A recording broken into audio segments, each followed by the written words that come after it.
Blonde Raccoon for the Twitch Prime, and Vivian M7 for the tier 1 for 4 months. Oh, and Blonde Raccoon was 5 months. Hey, chat. How's it hanging? Brum, brum, brum, brum, brum.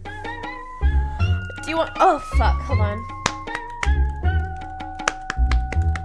Thank you, Extra Hanny for the 10 months, and Hazel HQ for the tier 1. Okay. Opening my stream deck because I always forget to do that. Is the volume too loud? Do you need me to yell? I'll lower it. I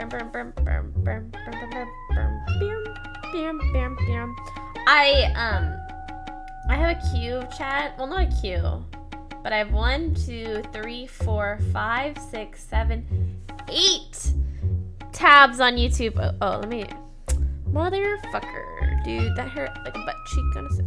I have 8 tabs open of videos to watch. Thank you, Kelsey for the tier 1 for 3 months, and Go Race. Is it Go Race for the tier 1? Hi, I'm alive, barely. You know how it is, chat? Yep. You catch my drift. I was driving the other day. I just want to tell you this so that we can both be upset about it. I feel like the volume's too loud still. Thank you, VV Onyx, for the tier 1. Let's go, Dad. Oh my god, there's so many subs. You guys are going crazy. Thank you, Ava Brooks, for the Twitch Prime. I'm good. So, no, this is the story time that will make you a little bit upset. Not upset, but like as irritated as I was. So I was driving. Thank you, Stormy Sharks. Oh my god, you guys are. Why are you guys so many subs for the 4 months? And Angelic for gifting a sub. The chocolates. These chocolates are the fucking best. Holy shit! Not they're cakes. The chocolate cakes. These cakes are so good. I got the rainbow ones. They're like this Italian shit. Thank you, Tesseract for the tier 1. These are really good. And then I got all of the flavors. I've tried every single flavor of them, and I buy them in bulk. I buy so many, but this one's my favorite. The coffee one's good too, but last time I ordered them, or bought them, they were like open. Italians also know best. Oh, I have this TikTok idea. I don't know if it's a good idea or not. I'm just gonna tell you. Okay, please, like, tell me if this is, like, bad or something. Take my TikTok money. Thank you, DIYer for life. I think it's fine because it's Italians. And, like, it's okay, you know, because they're white. Right?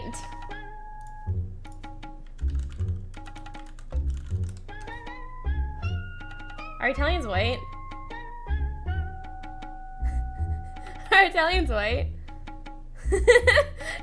Wait, before I start. Okay. I'm sorry, please don't get mad at me. Okay. European. Okay, hear me out. Hear me out. But they're white. European white? Okay. Hear me out. TikTok, you know the... Okay, it's a little late. I thought of this a long time ago, but I didn't want to do it because I'm not Italian. But I think it'd just be funny regardless. Where it's like, if it's like the TikTok. Let me get the sound. Hold on.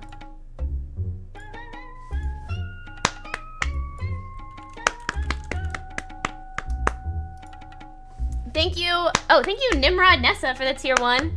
And then Ann Kitiasu for the Twitch Prime. Okay. Alright, hold on. This sound? And then it's like, pale skin, blonde hair. Everyone thinks I'm white, but I'm Italian. That's like the joke is that I'm not white, I'm Italian. Because Italian people are white. I thought it'd be funny. But you guys have to tell me if I can't do that. Because I would totally do that. I think it'd be so funny. I'm not Italian, but you know what I mean? That's fine. Oh, you saw it before? Yeah, I thought I was late for it. I won't, yeah. It's already kind of late. The sound isn't popular anymore. People are going to take you seriously? Yeah, that's the fun of it, is that people will think that I'm serious. And then we, who know it's a joke, will all laugh at them. Because they're foolish and think that I'm serious. Thank you, Arimu, for the 18 months. Double Twitch, baby. Oh my god. I was gonna say you're 2 years old, but that's actually not how babies work. Wow. That is 2 Twitch babies. I don't think I can get canceled for making fun of Italians by calling them white. You tell me though, because honestly, I'm not that smart. If I'm being completely honest. The Italian community, I love Italian food, so that'd be kind of fun.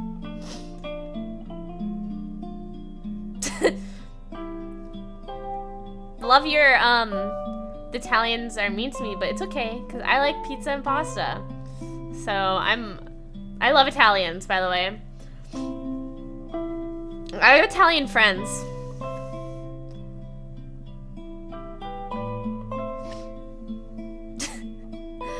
Okay, I'll find another sound, but that sound is definitely old. Like, it's never on my For You page anymore. Let me see. Here. There's, like, nothing of it anymore. Yeah, they're all from, like, 2 months ago. Or a month ago. I hate French people, but it turns out, I asked my dad, and I actually am a quarter French. So that's actually really unfortunate for me because I was making fun of French people, but whatever. Yikes, have I seen Luca? No, isn't it on Disney Plus? Don't I have to have Disney Plus? I did get fairy lights. Yes, I got a bunch of lights because my room was a little bit depressing. It was a little boy depressing room. It looked like I was a boy in a gross boy room, and now it looks like my girl in a cute girl room. But all the lights fell down, so thank you, Ultimates, for the 8 months, 1 more month, and for Sylvee for the Twitch Prime. Cute name. I wish Italians were real. Dude, that'd be so cool. All the things, I've seen that TikTok. All the things you would get if Italian people were real. And it was like pizza and shit. Luca was a good movie. I heard lots of good things about it, yeah. I'll probably end up watching it, but I don't have Disney Plus.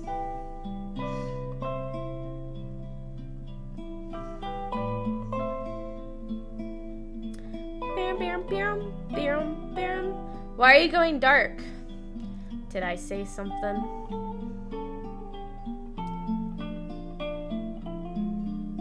It looked pretty good. Favorite Disney movie? I don't know. I don't even know what.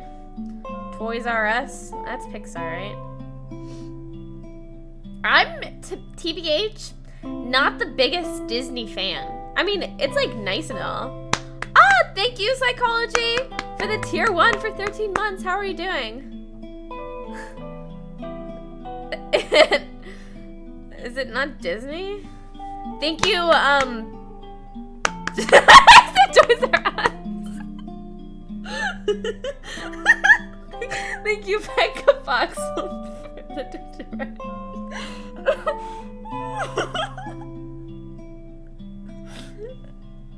Wait, did I seriously say Toys R Us? I did not mean that. Oops.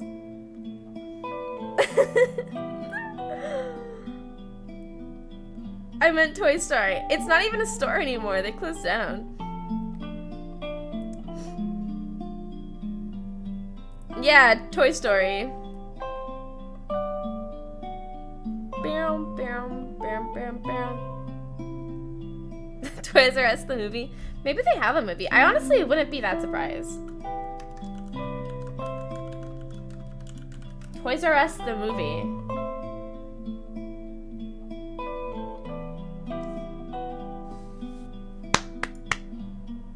It is. of. Thank you, DIYer for life, for gifting 2 subs. All right, let's see. Is this? Fuck. Oh! Snake. This. It is a movie. A religious worker finds his way after being kidnapped by a not so intelligent kid who considers him as a toy to play. Okay. So it is a movie, but it's different than what I thought. And it's not Canadian. Or, fuck, Disney? Why did I say Canadian? Where did Canada come from?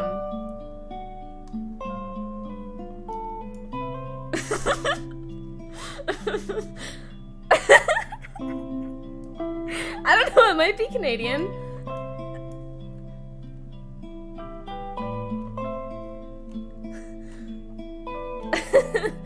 Oh no, I'm actually going crazy.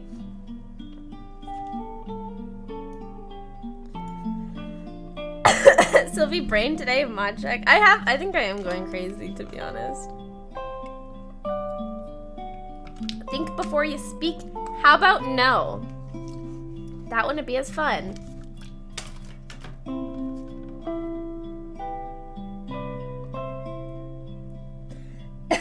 Okay, what was I saying? Canadians are not real. Maybe. What is on your mind, Sylvie? Nothing. Everything I say is what was on my mind. I speak. Nothing's on my mind. Sylvie, did you wake up on the wrong? I woke up on the I woke up on the right side of the bed. Canadians are cool, maybe. Sorry. Oh, speaking of Canadian.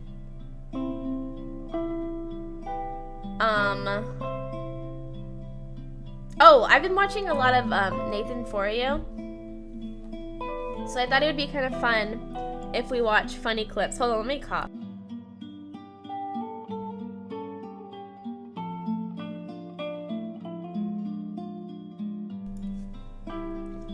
The bee stuffed animal. Yeah. Bro, I don't have any water in my house. So I'm a little bit dehydrated. I have water. This is the last water bottle. It was like this much full that I found.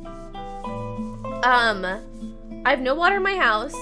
I do have water, but when I drink out of my my filtered water like thing, my puree, brill or whatever the fuck. Oh fuck, there's a hurricane. Nah, I'll be fine. I'll be fine. The Brita filter, yeah. I drank the water and it was like disgusting. Like I took one sip of the water and I, no cap with the strap, threw up in the fucking toilet.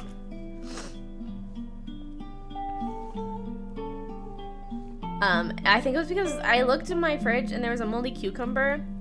It was a moldy zucchini at the bottom of my fridge. And I think it contaminated my water. Yeah. Hurricane Elsa. Yeah, it was moldy as fuck. Like, I've never seen. I thought it had mushrooms on it. I did replace the filter and I cleaned it out. But, it was just really surprising that it made me throw up.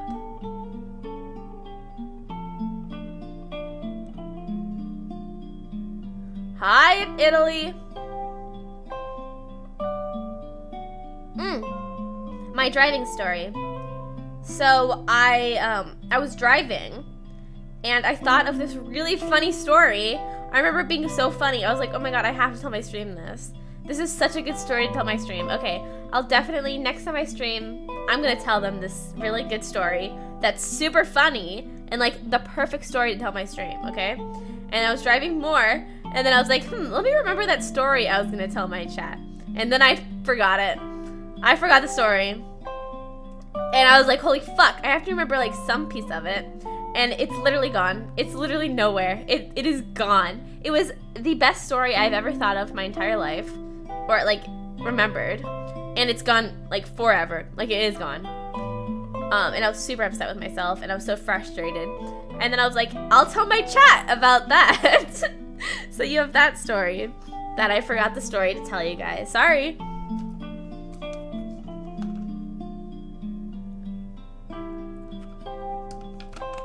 Yeah, I'm actually upset. That was a really good story that you guys missed out on. Story about a forgotten story. Oh, fuck. I forgot Nodders. Should I just add it now? How do I add that?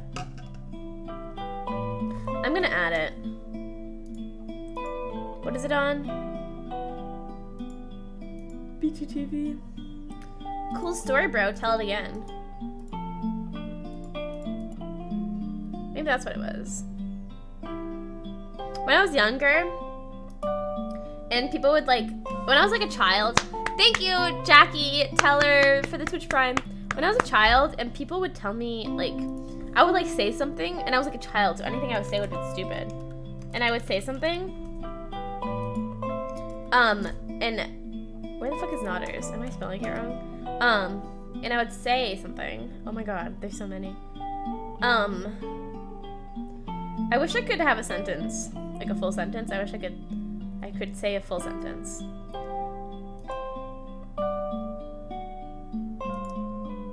Okay. When I was younger and I would say something and people would laugh at me because I'm a stupid, dumb child, I would cry because I thought that they were laughing at me. Well, they were laughing at me, but I didn't like it. They were laughing at me because I was funny. And now when people don't laugh at me, I cry again. So, isn't that crazy? I added Nodders, but I don't think it's loading yet.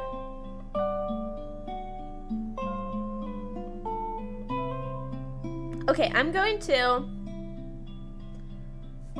So you want us to laugh or not? Now I want you to laugh. But if you laughed at me when I was like 6 or something, I would cry. But now if you don't laugh, I'll cry. I would cry too. Yeah, maybe it was just a kid thing.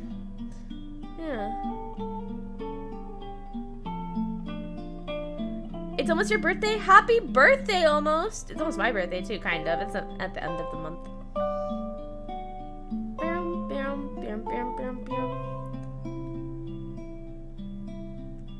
I like your bee of the same one. I know, it's at Target. Isn't it adorable? I love it. I saw it at Target and I was like, holy shit. I have to cop or else it will be gone forever. Yeah, I got it at Target. The next time I went, it was gone. Like there was no other bees. So I think I just got lucky. It's not any of the Targets near you. Try ordering it online, maybe. They sold so fast. I thought they would. So, that's why I got it.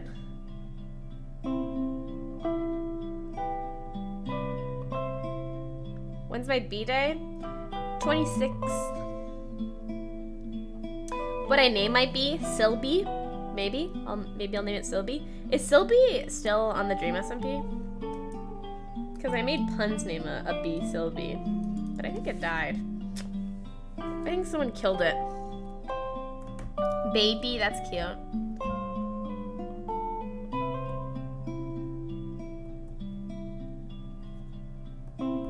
Last year, streamed my birthday, right? Sylvie died. Yikes. That was my only chance of being on the Dream SMP.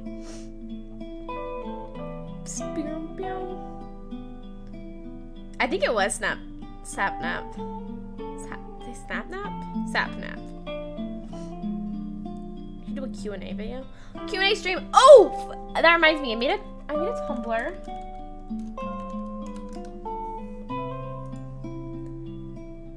And thank you, Tiki, for the 1 year. Let me make sure I have all the information.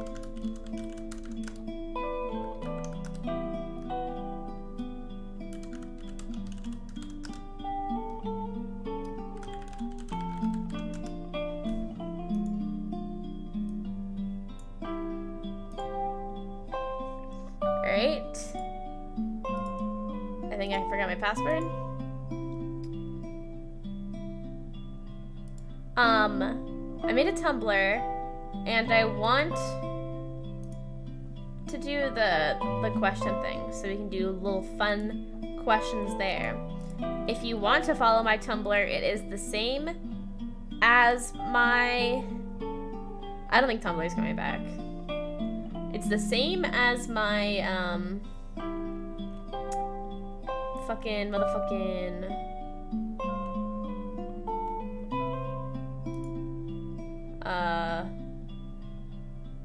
Twitter. But I want to do... I'll do it later. But I want people to ask me questions. Anonymously, because I think that's fun. I had some people DM me, like, oh, make sure to turn off anonymous stuff. They might be mean to you. Who cares? Let them be mean to me. If it's funny, it's worth it sometimes. You know? That's the only thing I ask. If you're gonna be mean to me, be funny, minimum, please have humor. You know what I'm saying?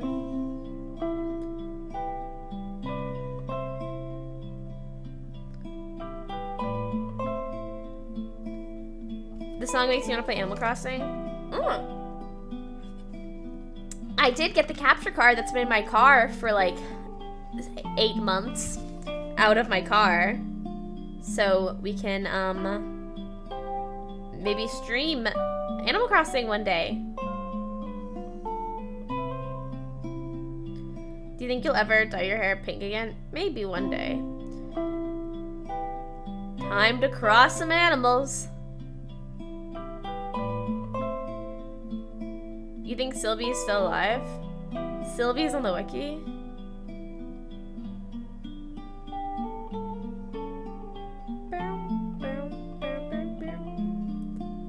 Why am I drinking air? It's basically air. I thought maybe. Yeah, there's literally nothing in here. Oh, should I? I need water, or else I'm gonna die. I have water in my sink called tap water. So I might get that. BRB, okay? We should try not to laugh. I have like 8 videos that I want to watch with you guys. So it should keep us busy for like an hour and a half, maybe. And then we can watch something else. Shit, we need pukers? What? Okay, I'll BRB. Wanna watch an ad while I wait? Okay.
Sorry, I know I was muted, but I didn't. Whatever. I said, if you were listening, the water still is gross. Ow. My eyes. Will I be at VidCon? When's VidCon? I want to go to VidCon. Tap water? No! This is tap water and it's better. It's fine. It does taste nasty, but I'll be fine. Oh shit, thank you, Lemon, for the 8 months, and Baba Maruku for the tier 1 for 5 months. I did my water filter that I cleaned out. I cleaned my water filter, and I just let it. I didn't put it back in the fridge because I thought the fridge was nasty, and it still tasted really bad. So I just poured it out and put regular water, like tap water, in there. I did. I got a new water filter, like the actual filter part. I switched it out and it still tasted nasty. I don't know what's wrong with it, but I think I'm just going to buy water bottles and fuck the environment. Am I right, chat? Screw the environment. I don't give a fuck. Well, oh. Have you seen the movie Ponyo? If not, I recommend. Thank you, Ultimates, for the $10. What is wrong with my brain? Please tell me. I know what Ponyo is. Ponyo? But I haven't seen it. Wash the filter. I put in a new filter and I did. I rinsed it. I don't know. I don't know.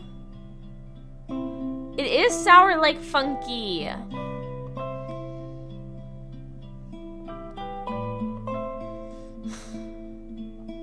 On my Elon Musk, I think me buying water bottles is a little bit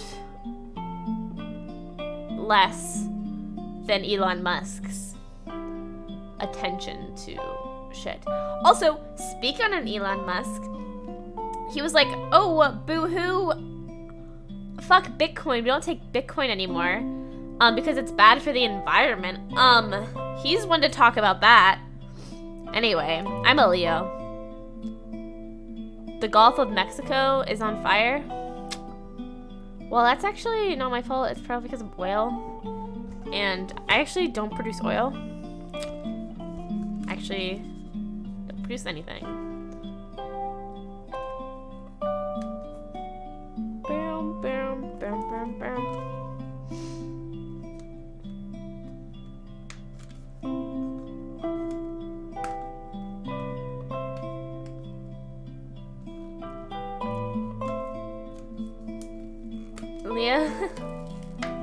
Leo supremacy. Absolutely. Let's take over the world.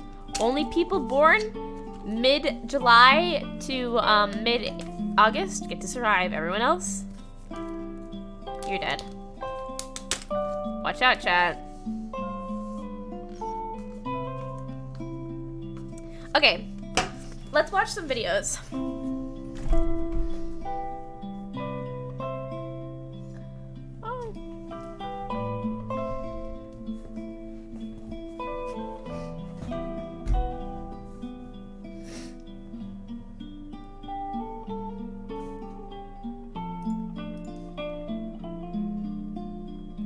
So, I think I'm turning off the music, turning off Musicar, and then we're gonna turn on Vibio. I think it's this screen. Which screen? Hello everyone, this is your daily dose of internet. Wait, give me a second. Hey chat, this is your daily dose of the internet. Can I not make this smaller?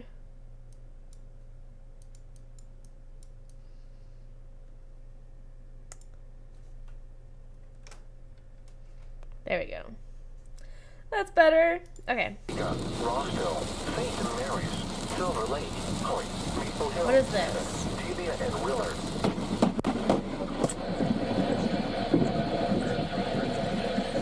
The family inside of this car was completely safe and nobody was hurt. Are you kidding me? That is like honestly my biggest fear ever in the entire world of fears. I fucking hate lightning so much. And I live in Florida and it lightnings every single day. But one time when I was a child, I was on like this little boat with my family because we were going out fishing one night, and then it started storming really badly, and it was thundering and lightning, and we had to like go to this dock shit, and it was like a really small boat, you know. It wasn't like a big boat where we're safe. It was like wobbling. We totally could have been like, we were on like a river, but the waves were going crazy, and there was lightning going everywhere, and there was metal poles and stuff. And I asked my mom, I was like, Mom, we're not going to get struck by lightning. And she was like, I don't know, which is really concerning. And then we got to this dock and shit, and we had to run, because it was a dock, you know, and we had to run. It was like a pier kind of thing, but it didn't have like any covering over it. You know how piers are. We had to run through, and lightning was striking, like, I'm not even kidding, like 10 feet of us. And I was really fucking scared. I was like, you know what? I might die. And now I'm traumatized of lightning forever.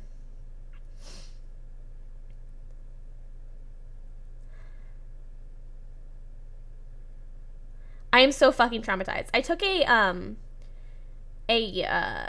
meteorology class, which is like the study of like weather.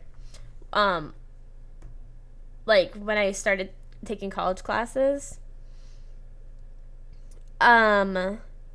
And my meteorology professor was like really fucking weird. First off, he didn't believe in climate change, like, at all.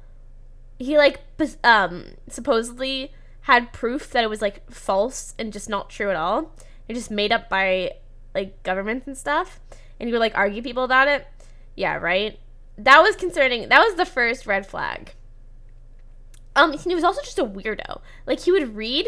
He had like this little book of like people dying from storms, and he basically was saying that meteorology, like the study of weather, that's what I was saying. And he's basically saying these stories of someone just like watering their garden and getting struck by lightning and dying. Every single day he was like, oh, on this date 20 years ago, someone died from lightning. And I was like, okay. Or like thunder, whatever the fuck. Thunder and lightning. I was like, okay. And then we spent like a few days watching like this horror film about lightning documentary thing. Where are my cats? What are they doing? But it was honestly an awful experience. Wouldn't recommend, and I hate lightning. I was traumatized. Oh, I saw this.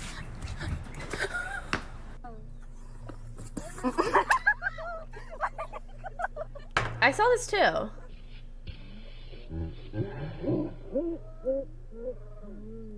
This person was trying to land a I was like, small maybe I plane watched in this, rough but I conditions. The rain made it difficult to see anything out the front, and the wind kept pushing the plane around.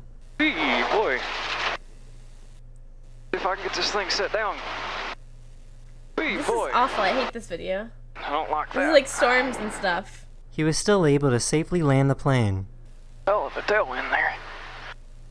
Wow, that was not good. This is a scary video. Princess, come here. Let me show you why you That's can't measure cute. the size of the sun based on taking a picture or video unless you're using a proper filter. There's the sun. That's how big it is. Oh shit. Looks a lot bigger until you put a filter on it. But it is really This person big. was just inches Like, away it's from not that big. It's just far away. Does he know that?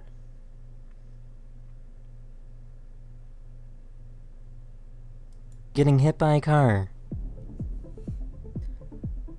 Wait, someone's getting hit by a car? I don't want to watch this.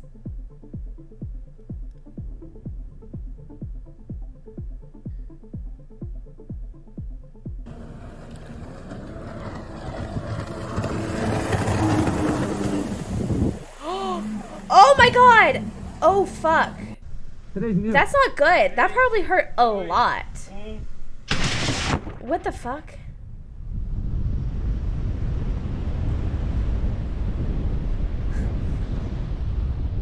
He has a goofy little face. Here's a time lapse of a pumpkin growing. Oh, that's cute. That is, wow, that's a big pumpkin. That's huge. Holy fuck. What? 2, 3. Oh! This person likes to make desserts and then destroy them. Oh. It's just the frosting. Thank you, Connor, for the tier 1. For 14 months. I thought they threw the cat. What cat? Hey! Which cat? Where are my cats? Tesla. The water balloon. I should do that but with my cats, right, chat? I recorded a video of this sunset yesterday, and I thought it was really beautiful. Oh. Wow. Wow. Wow. That's the end of this video. I just wanted to say thank you so much for helping me reach 12 million subscribers on YouTube. That's absolutely amazing. I always read your welcome. comments. It makes But you're welcome. I'm actually not subscribed, but I just subscribed. He said thank you, and I felt bad about not being subscribed. There's my cat, by the way. TOS. Nah, they land on their feet. So, it's not TOS. Just nature. Let's watch another video. Oh, I want to watch this video because I have a TikTok. Okay, so I'll show you the TikTok first. Oh, shit. Yes, I will make you a cat emote for Bumper. Tired cat. Is there fireworks going off? It's not even 4th of July yet.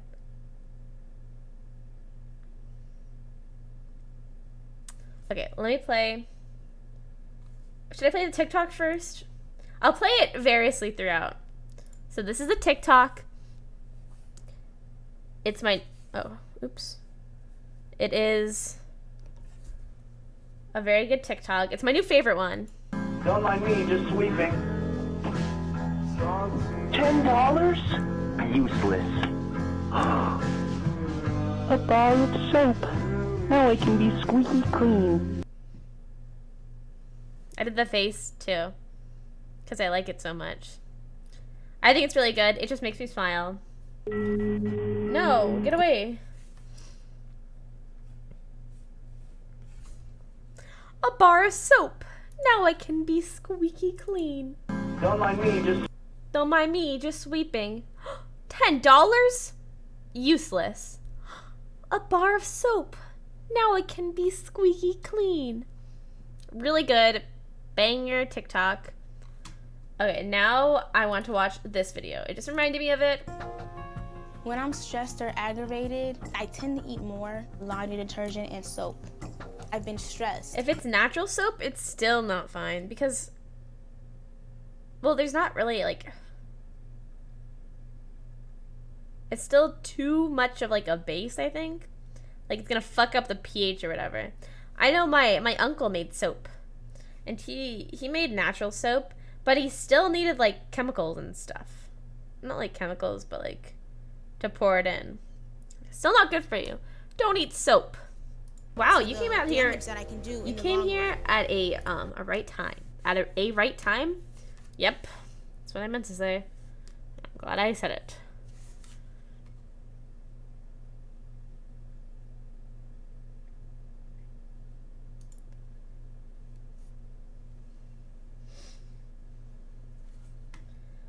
She stopped. Yeah, she did stop. That's good. Sweeping. Thank you, Jackal. $10? Useless. Fish time. A bar of soap. Now I can be squeaky clean. I like that TikTok. Let's watch it one more time. Don't mind me, just sweeping. $10? Useless. Oh, fuck. I missed A bar of soap. Now I can be squeaky clean.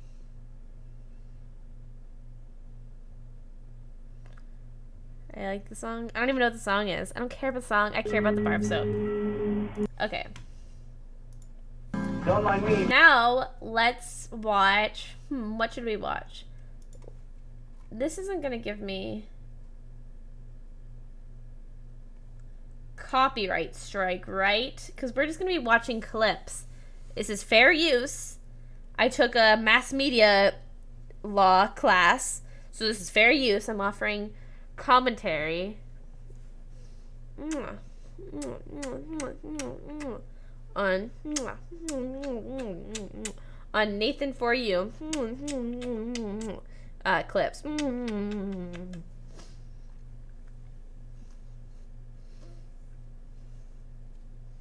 Kitty cat. Okay. Let's watch it. Oh. Do you like skateboarding? Invite kids from all around the block to come and have a frozen yogurt eating contest. Okay, I would not go to that. He suddenly felt weak in his legs and trembled and fell, as if his Achilles heel had been struck by a blade, but all it was simply a woman's touch. This whole episode was really funny. Wow. Oh, I've seen them all. Thank you. And I will tuck you in bed. So I'm just gonna tuck you in bed, and I'm gone. And to make sure you clear that, I'm gonna tuck you in. Okay. Her boyfriend is looking at a hummingbird's penis and thinking that's huge. Yeah, this is good. Please. Please, you're in my office. Toasting. Watch Nathan For You. It's so funny. I would really want an Ever After High doll. Why? That tells me that you must be a baby. I want all demons out of her spine. Get out, get out, get out. Would I ever do a media share? Yeah, I probably would. I just need to set it up. I don't know how to set it up. In the name of Jesus Christ, get out. We don't want any of our customers to get sick, but if they do, technically that's part of the artistic experience. Johnny? Yes. You decent? My trick is to take the first bite and then open the sandwich a little bit, and then I blow on the inside to cool it down. She married her ex-boyfriend, and I'm in LA training dogs. Oh, crap. So with your permission, I'd like to take this guy on a boat, and then once he's trapped at sea, teach him a lesson he'll never forget. Full disclosure, Herman is These aren't long enough. Sexual person, but he will not be touching your computer at any point.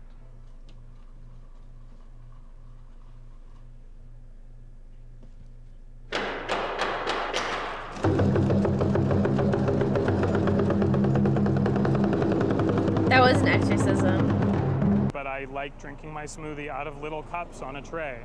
That's how I like to drink my smoothie. How do we get a pig to rescue a goat on camera?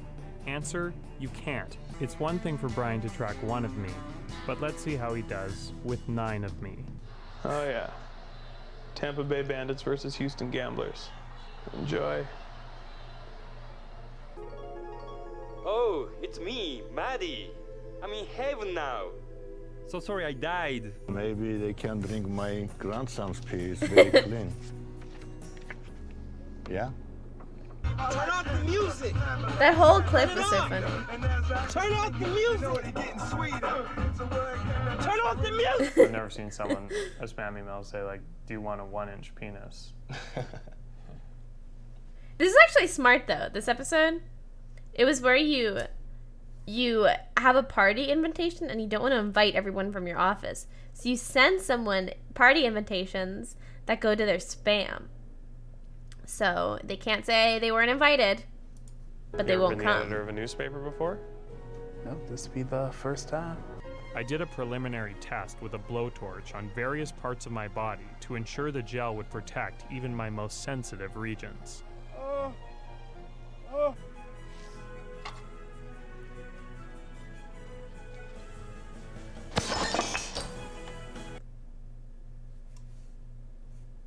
That was a good one.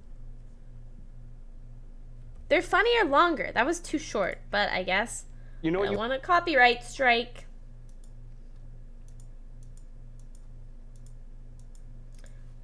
Oh, let's watch. What's this?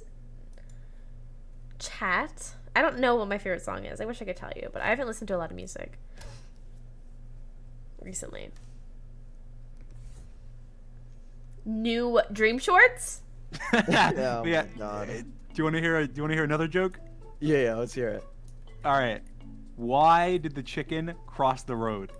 I don't know why. Yeah, tell him. Tell him why he crossed the road. Tell him. What? What do you mean, what? Tell him. You were just telling him why the chicken crossed the road. Tell him. I insist. I wasn't gonna. Him. No, I wasn't gonna. I Tell wasn't saying. him why. I wasn't saying anything. Tell him why. Tell him why. Come on.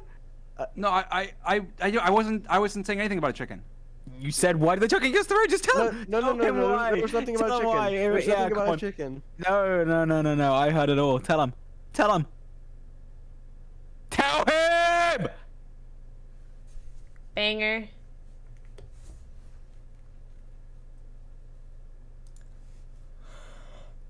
All right, you. Who comes up with those?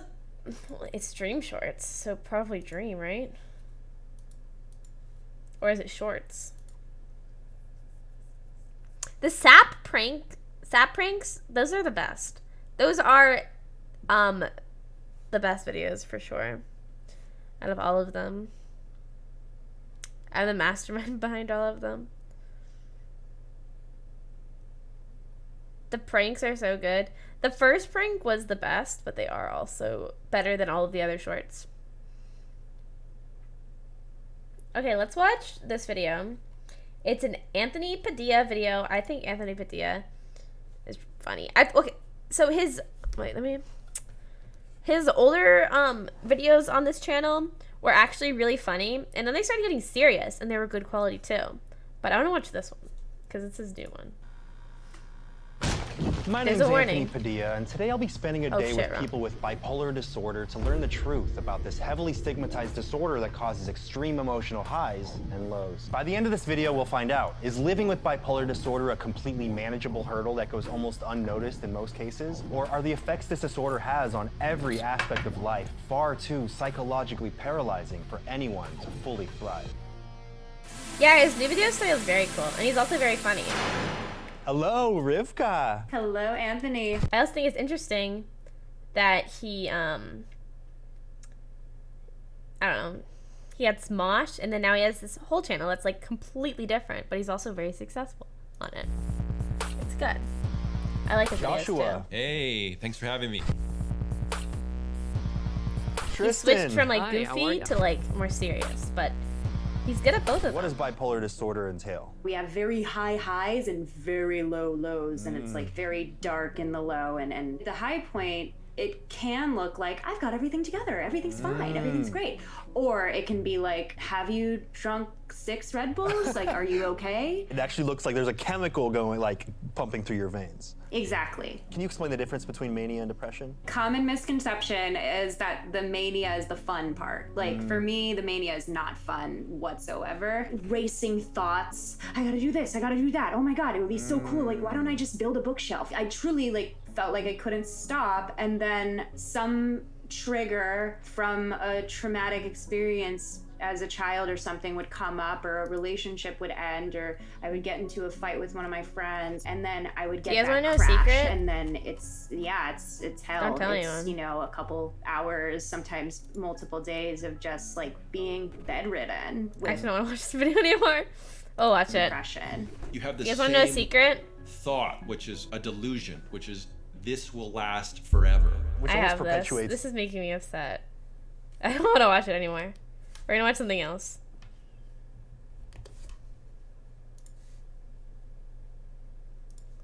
Just sweeping.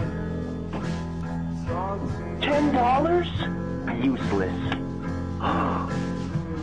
A bar of soap. Now I can be squeaky clean. Let's watch this instead. This is a dark web documentary. Oh my god. Internet has changed everything. From the way we work, to the way we play, to the way we live. It seems that there's a corner of the internet for everyone. Will it be a secret? I told you a secret. The secret is that I have bipolar depression, but I don't want to talk about it. We're watching this video now. Despite what interests you have, despite what your beliefs are, there's someone or something out there that thinks the same way that you do. The internet has connected us in ways that were never before imagined. It's a place where everyone from anywhere on Earth can come together. There's so much stuff. So, do you guys watch the dark web most videos? of which you don't even know exists. If you want something, anything, whether it be a service or a product, legal or illegal, moral or unethical, the internet has it. You can choose to use this for good or bad. Much like the surface web that we all use every single day, the dark web is full of websites and forums and services that we can use. But it's hidden under a layer of protection. Isn't like the dark Under web the surface lies a bigger nest than the of normal dark web? and hidden activities that are blocked off from the rest of the world. The dark web is the haven for illegal online activity, and it goes deep, much deeper than you might imagine. It's a place where criminals, predators, spies, drug, and even human traffickers lie. And it's all hidden in plain sight. You could access it in minutes if you wanted. But should you?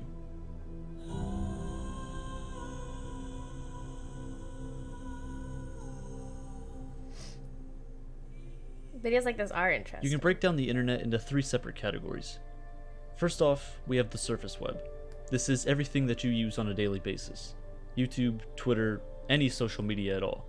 It's all a part of what we call the World Wide Web. Yeah. It's relatively easy to find anything on the surface web, as almost everything is indexed by search engines like Google. Every second, over 1,000 photos are posted on Instagram, 8,000 tweets are posted on Twitter, 70,000 Google searches take place, and nearly 100,000 YouTube videos are watched. From this, the surface web seems massive, and in a way it is. In terms of pure traffic, almost everything you do can be found here. You can look up anyone and find some kind of information about them and their life. Vsauce. But what you can't find are things like their bank account or medical records. These things are hidden under password-protected websites, where only they can access them. This is where we venture into the deep web. The deep web refers to the content on the internet that is not indexed by search engines. Basically, if you can't find it on Google, it's technically on the deep web. If you've ever logged into your email, you've browsed the deep web technically. And I know it might be a little disappointing that the deep web is not as cool as it sounds. It's pretty much just as mundane as the surface web, but with just a bit more secrecy. Sylvee's channel But is the realize dark that web. the deep web is the It's most deep massive web part and of the internet. dark web are The different. deep web contains 96% of everything there is on the internet. So even if you got online every single day and searched through new websites for the next 50 years, you wouldn't even put a dent into the pure amount of information there is on the internet. There's just too much to go through, most of which you couldn't even get access to. But even further and deeper than the deep web, in the tiniest sliver of the internet, lies the part of the web where things don't leave. Websites that are encrypted to hide their existence, sites without IP addresses to make them nearly unrecognizable, accessed by users with encrypted software to completely mask their identities. Here, anything and everything goes. We've reached the dark web. But how does this even work? How can you hide from the rest of the world on something that pretty much everyone has access to? If you're browsing the surface web, chances are the FBI man is watching you. Alright, not really, but for the average person, everything you do online can, and in many ways, will be tracked. Many websites will track what you're searching and looking at, and in turn advertise products or services to you that fit that description. This isn't anything new. Facebook, Dark Amazon, web, video and essay, most social yeah. media sites are guilty of this. I want to be faster. They sell your data to advertisers around the world, and you agreed to it in those terms and conditions that you didn't read. This isn't a coincidence, and this doesn't happen by accident. The internet wasn't made to be anonymous. Some people see this as an invasion of privacy. Others don't see a problem with it at all. But how far can we let this go before it turns bad? Technically, funny enough, the United States government thought this too. Nobody cares over about 20 years privacy, ago. and nobody They has wanted a system that privacy. could protect their communications while online. Oops, Since the boo-hoo. internet wasn't designed for everyone and everything to remain anonymous, Privacy doesn't in a way, exist. anyone could intercept government transmissions while they were being relayed, and this was unacceptable. So in the mid-1990s, researchers at the US Naval Research Laboratory began working on something called onion routing. Onion routing protects any data sent by essentially wrapping it with multiple layers of encryption, where the Onion. innermost layer contains the original message. Look at it like this. Let's say you need to get a message from here to here, but in order to get that message to the end, you have to go through 3 midpoints. We'll call them A, B, and C.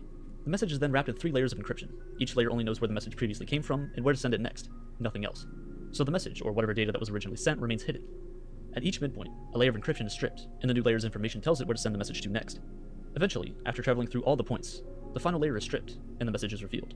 This type of encryption allows for data to be sent to and from multiple places without it being vulnerable to interception in between. No one else can see, only those who are supposed to. Because of onion routing, darknets like Tor can exist. Darknets operate alongside networks like the internet, but require certain software to access. Tor stands for the Onion Router. It's a software named after the technology that made it possible. It seems just like any other normal web browser. But through Tor and other similar darknets, you can access web pages that aren't available to the general public. The tools and requirements needed to access the dark web is enough to attract different types of users from all around the world. Links to pages don't look like youtube.com. They don't look familiar whatsoever.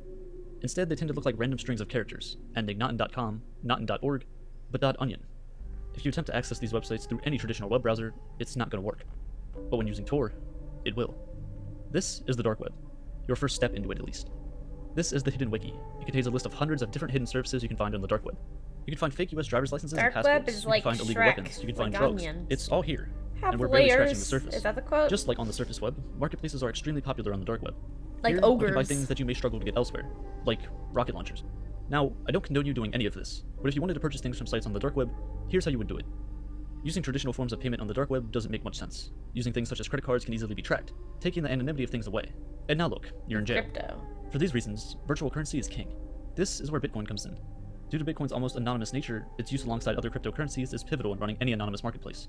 Create a Bitcoin wallet and exchange some of your cash for Bitcoin. Whoa, that's real Bitcoin! You now have your anonymous currency to do almost whatever you want. That's crazy. One of the first things that comes to people's minds when the dark web is mentioned are the vast amount of sites selling illegal drugs and similar items. And yeah, those are real. In 2011, a darknet market known as Silk Road opened for business. It's since become almost synonymous with the dark web.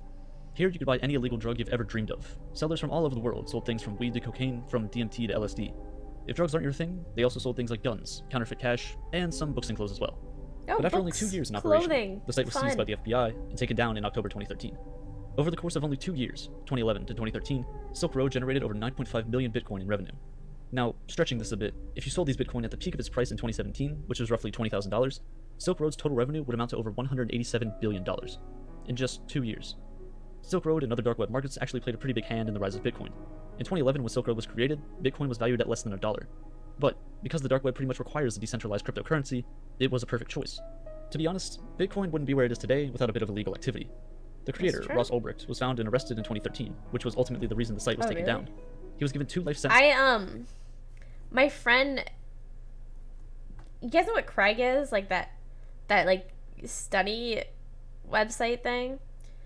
I had a friend that I met on like a CSGO website, or like a CSGO server, and I wanted to buy one, and he said that he had one for like really cheap, and he sent me like this link, and it went through all this shit, and I couldn't buy it without using Bitcoin. Chegg. Did I say Craig? Wow, that's embarrassing. But I didn't do it because I was a little scared that they wanted Bitcoin. But I thought that was interesting. Plus 40 years in prison without a chance for parole. And I find this kinda unfair. Despite all the illicit activity going on in the dark web, it's not as massive as many make it out to be. Many of the larger services end up getting taken down, whether it be by a local government or even the FBI. But where there's demand, supply will inevitably show. When one site is taken down, 5 new ones open up to fill the void. After Silk Road was taken down, Silk Road 2.0 opened up. It was taken down less than a year later. But after that, Silk Road 3.0 opened up, and this has continued going on for years. Many of the creators and administrators of these sites were also found and convicted of similar crimes that Ross Ulbricht was guilty of. But instead of all of these people getting life in prison, their sentences were much, much shorter. Their largest seller on Silk Road was only given 10 years in prison. The creator of Silk Road 2.0 was only given a little more than 5 years in prison, for creating the same exact thing that got Ross Ulbricht 2 life sentences in jail. Nearly everyone else who had any connection to any of these sites were given a max of a 10-year sentence. Wait, Even if you never visit the dark web, if you didn't even know it existed, it still affects you. It's not uncommon to see data leaks and breaches pretty often nowadays. If your data was stored in a company's database that was compromised, there's a chance it's for sale somewhere on the dark web, where it can be purchased by anyone with access to it. If you don't know what to spend your money on yet, let me help you out. Social security numbers can go for as little as $1. This is something given to every single US citizen and can be used to steal someone else's identity.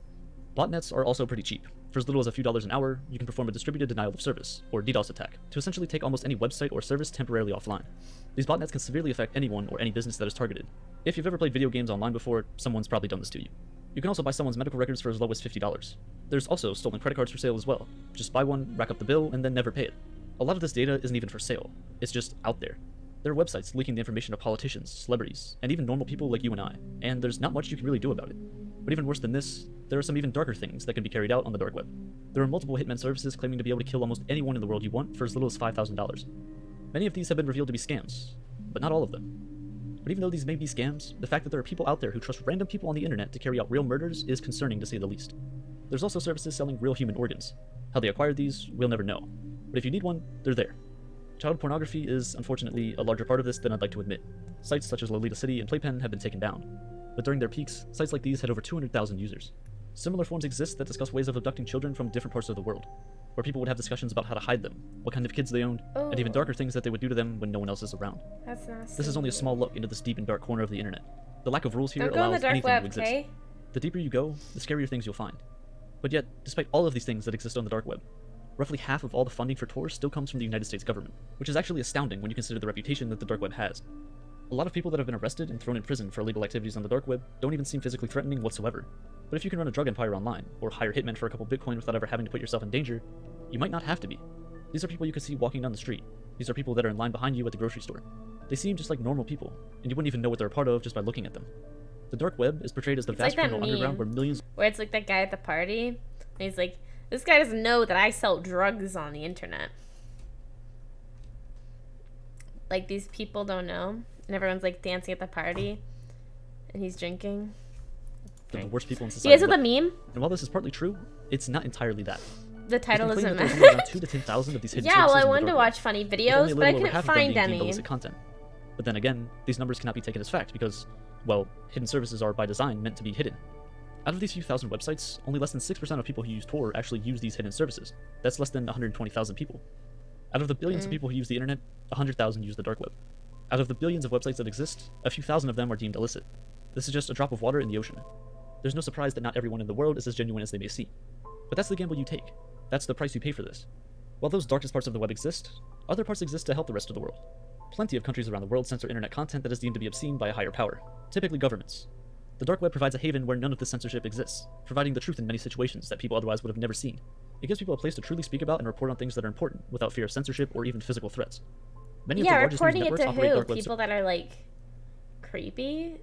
Like, yeah, you can report it to a small group of freaks.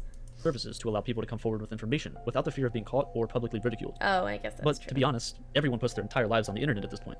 10 or 15 years ago, this would have been absurd and quite frankly stupid. But now, it seems pretty normal. In a way, we're slowly giving up internet privacy, but the dark web kind of protects that. It gives people a way to take their privacy and anonymity back. Whether they use this in a positive or negative way is up to them. The drugs that are sold on the dark web, while mostly illegal, can have some positive uses. If you're in a place where they aren't sold, you could purchase them there. While the FBI, governments, and much of the public believe Silk Road had vastly negative effects on the world, Ross Ulbricht Smiling thought so otherwise. hard. He believed he was doing As the world you a service. Rather than the violence that can result from the trading and dealing of illegal drugs, Silk Road provided a safer, more genuine experience, which brought opportunity to the masses Silk and protected Road, people as squeaky opposed to putting them clean. at risk. But Thank despite you, this, Miss despite his Misery, apparent for the peaceful and tier non-harming Twitch nature, Prime. he was one who actually used these hitman services on the dark web in attempts to have 6 different people killed. It all depends on how you view it, and how open you are to interpretations. The dark web doesn't have to be a terrible place. It's only scary if you go looking for things that you don't want to see. You can't necessarily get rid of them, but you can avoid them. There are some things that the average person just shouldn't see. If you don't want to fall victim to this, I'd stay away from the dark web. Whether or not you believe it's as bad as it's made out to be, if this is the first time you're hearing about it, you probably don't know what you're getting into. And once you're in, you aren't That leaving. scared me. Why did they do that? I thought it was real. I'm dumb. That's okay though. Right, chat? The dark web is interesting. Yeah, but that wasn't... It was whatever. Now I'm out of videos. I had so many videos and now...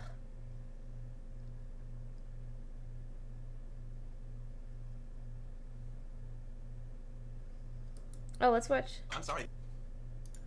Let's watch this. It is Bo Burnham videos. Moments to help you recover from Inside. Have you guys seen Inside? These cameras are gonna capture. Ah, Andy! Thank you for the 5 gifted subs.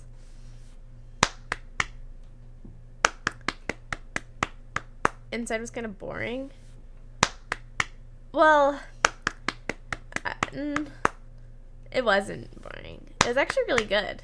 It did make me sad. Thank you so much, Andy. How are you? For everything, the good, the bad, the ugly, nothing is off limits. Really? Gonna let him film your weekly bubble bath time? Oh, that is my one safe place. I'm not gay, and that's what I say. I enjoyed I'm gay. it. May God strike me It's too fast. dead, you know? It was so funny. I remember when I went to audition, I did like my first take, and Emerald was like, "That's really good. Like, yes, like Ryan should be very nervous around her." And I'm like, "Yeah, that's a choice I'm making. That's a conscious choice I'm making right now." Confidence, poise, smile. Thank you, Angelic, He's for like the a serial gifted killer, sub. fucked an inspirational speaker. He's like Daniel Day-Lewis, except he sucks. The scene that seems the most casual, where you're doing it's hard to do nothing on camera, but I succeeded. At one point, movies were trying to represent reality, and now reality is trying to imitate movies' representation of reality. I have no idea where I'm going with this. Hans Theeuwen. Can you do a little bit of this thing? He's a Dutch absurdist. One of the things he does is he brings out a sock puppet, which is a black sock. See, already I don't like him. Yeah. No. All right. So it's a white sock. Oh, and then and I look He at looks kids on like their Boo phone, Burnham a little and bit. my first instinct isn't why are they on their phone? It's like, yeah, why would you want to look up at the world right now? Really, for real. Like, of course. Look at the world you made for these kids to look up at. No wonder they're burying their head in the sand. On that very light note. Performance anxiety and stage fright has sort of bled into kids' normal lives. God, that sweater looks good. This first song is called A World on Fire. I think I've seen everything. This next song is a little bit longer than that one. I knew Susan as well as any of you. She was black. She was black, okay? She was black. Deal with it, Dad. Consider this. Zach.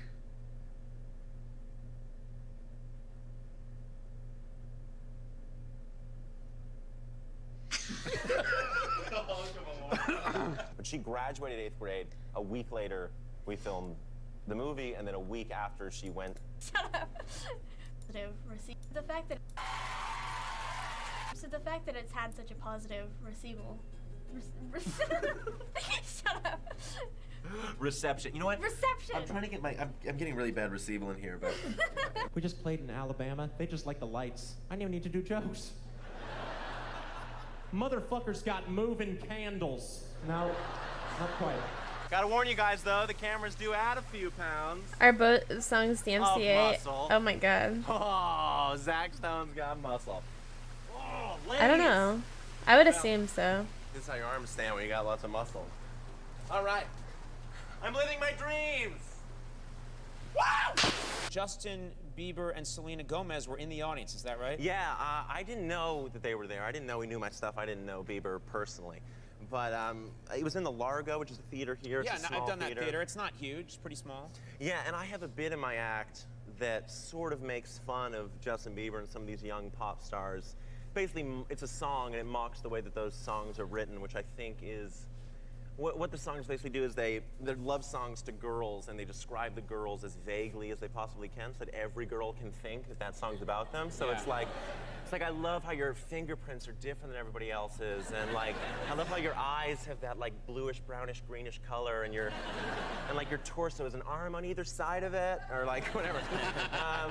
Did you find out if they were mad or anything? Well, the thing is, Hi, that seems mother so harmless, dearest. but then it kind of gets a little darker Thank and you. sort of What did you accuses say? these Welcome. young pop artists of being part of this cycle where girls read magazines, feel terrible about themselves because here's ketchup. On the streets of London, cooking on cobblestone. And it's always one of two things on celebrity lip syncing. It's either a male celebrity lip syncing to a woman's song, but he's not, or it's... I feel like hip hop used to be a voice for the voiceless, you know? Yes! Voiceless. Oh yeah, this guy's here. Finally, we've been waiting for him to show up. Like, you wait in the game, forget it. No, you had your chance. If I had $1 million, I'd pay your mother to have sex with me. Afterwards, I'd probably invest the remaining $999,990, $10 for sex with your mother. Comedy. I smell comedy. Well, it was comedy giving off that scent. A lesser comedian would have milked that for 4 verses. And a better comedian wouldn't have done it at all. This is about sex, which I've had. Who else has had sex here? Give me a hey yeah. All right, so Hey, working yeah. this pretty good. Now, really? But I can do comedy without stupid gimmicks or anything, and it can still work. So I've seen all of these. I'm sorry, chat. You can't react to something that you've seen 10 million times. I'll spoil it though. He says a joke and he glitter, and then they laugh at the glitter. It's funny. It's funny. What to watch? You know what? We'll watch this video, the Anthony Padilla video. The length of time that you experience it. I'm always gonna feel this way, you know, which is not true. You know, after an hour or a couple hours, you're in a different state of mind. How does bipolar affect you specifically? I know it's Padilla. Every 9 days, it would cycle through, which is, looking back at it, I'm like, how did I live that way, you know? Were you kind of living like expecting that next up and expecting that next down? Yeah, I knew it was gonna happen eventually. I used to be a pretty heavy drinker, and I'm like, okay, when I'm up, I'll drink so I come down a little bit. And when I'm down, I'll drink a bunch of caffeine to try and get... And that just doesn't pay off long term. And professionals call that self-medicating, which is... potentially dangerous. 100% incredibly dangerous. They would always, you know, label me as like, oh, like, they're just hyper. And then I would just crash. And the crash would manifest in this depression, in this just very sad, uncontrollable crying, wanting to, like, never leave my bed. My highs were kind of, you know, where I lost control of myself and where I didn't know what was reality anymore. And that can rapidly go into several days without sleeping. Eventually, I'm hallucinating. I don't know who's in front of me. It's also scary to be on the inside where, you know, you don't know if you're dreaming or awake. When did you first start exhibiting behaviors that you now know are related to bipolar disorder? It really kicked off when I was about 16, and it became very apparent. And how did that present itself? Being very angry and agitated and stomping around and having all this energy and not being able to sleep much. Early elementary, like 3rd, 4th grade, that I started to be super hyper and then have those moments of crash. I was overworked as a kid. That would lead me to these crashes of like, I don't want to learn lines today, Mom. I just kind of want to take a day off. Well, I had my breakthrough episode when I was 16. They were on, I didn't come down the for several School of days Rock. where I just kept getting more elevated. Everything in the history of man was coming down to this one moment. It wasn't that I have like a mental condition. The history of humanity is all coming down to me. Are there any potentially dangerous aspects to having bipolar disorder? I definitely self-harmed with the destructive behaviors, and something else is that like it really does kill people. Like it is dangerous to live with depression, because in my darkest days I do deal with these trigger warning, like suicidal ideations, untreated mental illness, untreated bipolar, untreated alcoholism, like untreated addiction. Like they're all very, very severe life or death things. And I think that, again, it's like people don't treat mentally ill people with the same compassion and gentleness as they do people with cancer or physical ailments. Mental illness is a chronic illness, right? It is kind of a thing that you just live with. Do you remember when you were first officially diagnosed? I was probably about 24, 25. They are very There's a service you educational. can pay for out here in New York where essentially during court cases, you can take a psychological evaluation. It's Not cool having how a he- court case, he made it, You can go to um, these people and you can go, I would like to be. He made it like the virtual thing, because he used to have people come see him. And that's but what with I COVID. did. I And think then that's from cool. there, I went to a psychiatrist and a therapist, and they were like, yes, can confirm. And this is kind of a frightening thing. A lot of people don't catch it until they're like in their 50s. And I can't imagine going through more than half of your life going, I feel these ways, and I don't know.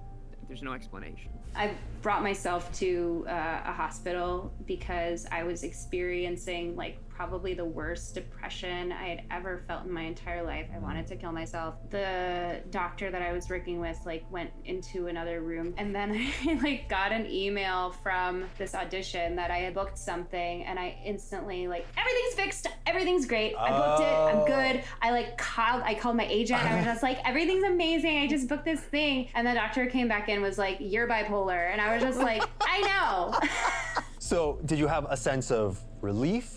I had suspected that I was bipolar, and for a while I was afraid of the diagnosis, and then when I got it, it kind of like was perfect in that moment of like, thank God that I know what this is now, that I have a name for it. Yeah. So now I can work on it. 2001, parents are called, you're taken from class, and you go to the hospital. The doctors had to really sit with her and be like, he could like jump out of a building, you know, it could get really bad. The conversation naturally came up with my very first psychiatrist, which was like, well, when do I get off these meds and when do I go back to being me and just go back to school and go back to my life? This condition is your life. It made it easier to take things in stride, and it made me I want to watch his look at older it videos like after a health this issue because they're funny rather than educational. They're not very moral educational, those or older ones. psychological failing. Can you recall any big moments in your life that were clearly shaped by bipolar disorder? I went to this kind of big event, and it was a reunion for a film that I was in when I was a little kid, and it was like our 10-year reunion, and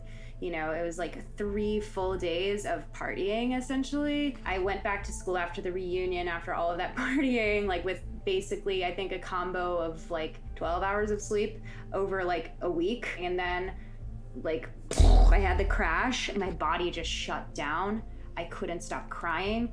I like simultaneously knew that I should eat, but couldn't get anything down. I remember like my dad coming downstairs and me just like weeping, and I couldn't get words out. It was so bad. Has bipolar disorder ever affected any of your relationships? Every single one, whether or not I'm aware of it. I do this bit in my stand-up of it makes dating difficult because is it like sex? Do you wait for the 3rd date? You know, yeah, when do you tell them? Initially, it's fine, and then as far as like being rejected, if like I'm going on a date and go, by the way, I have a mood disorder, and they go, oh well, that sounds like something I don't want to associate with, and I go, well, you sound like something I don't want to associate with.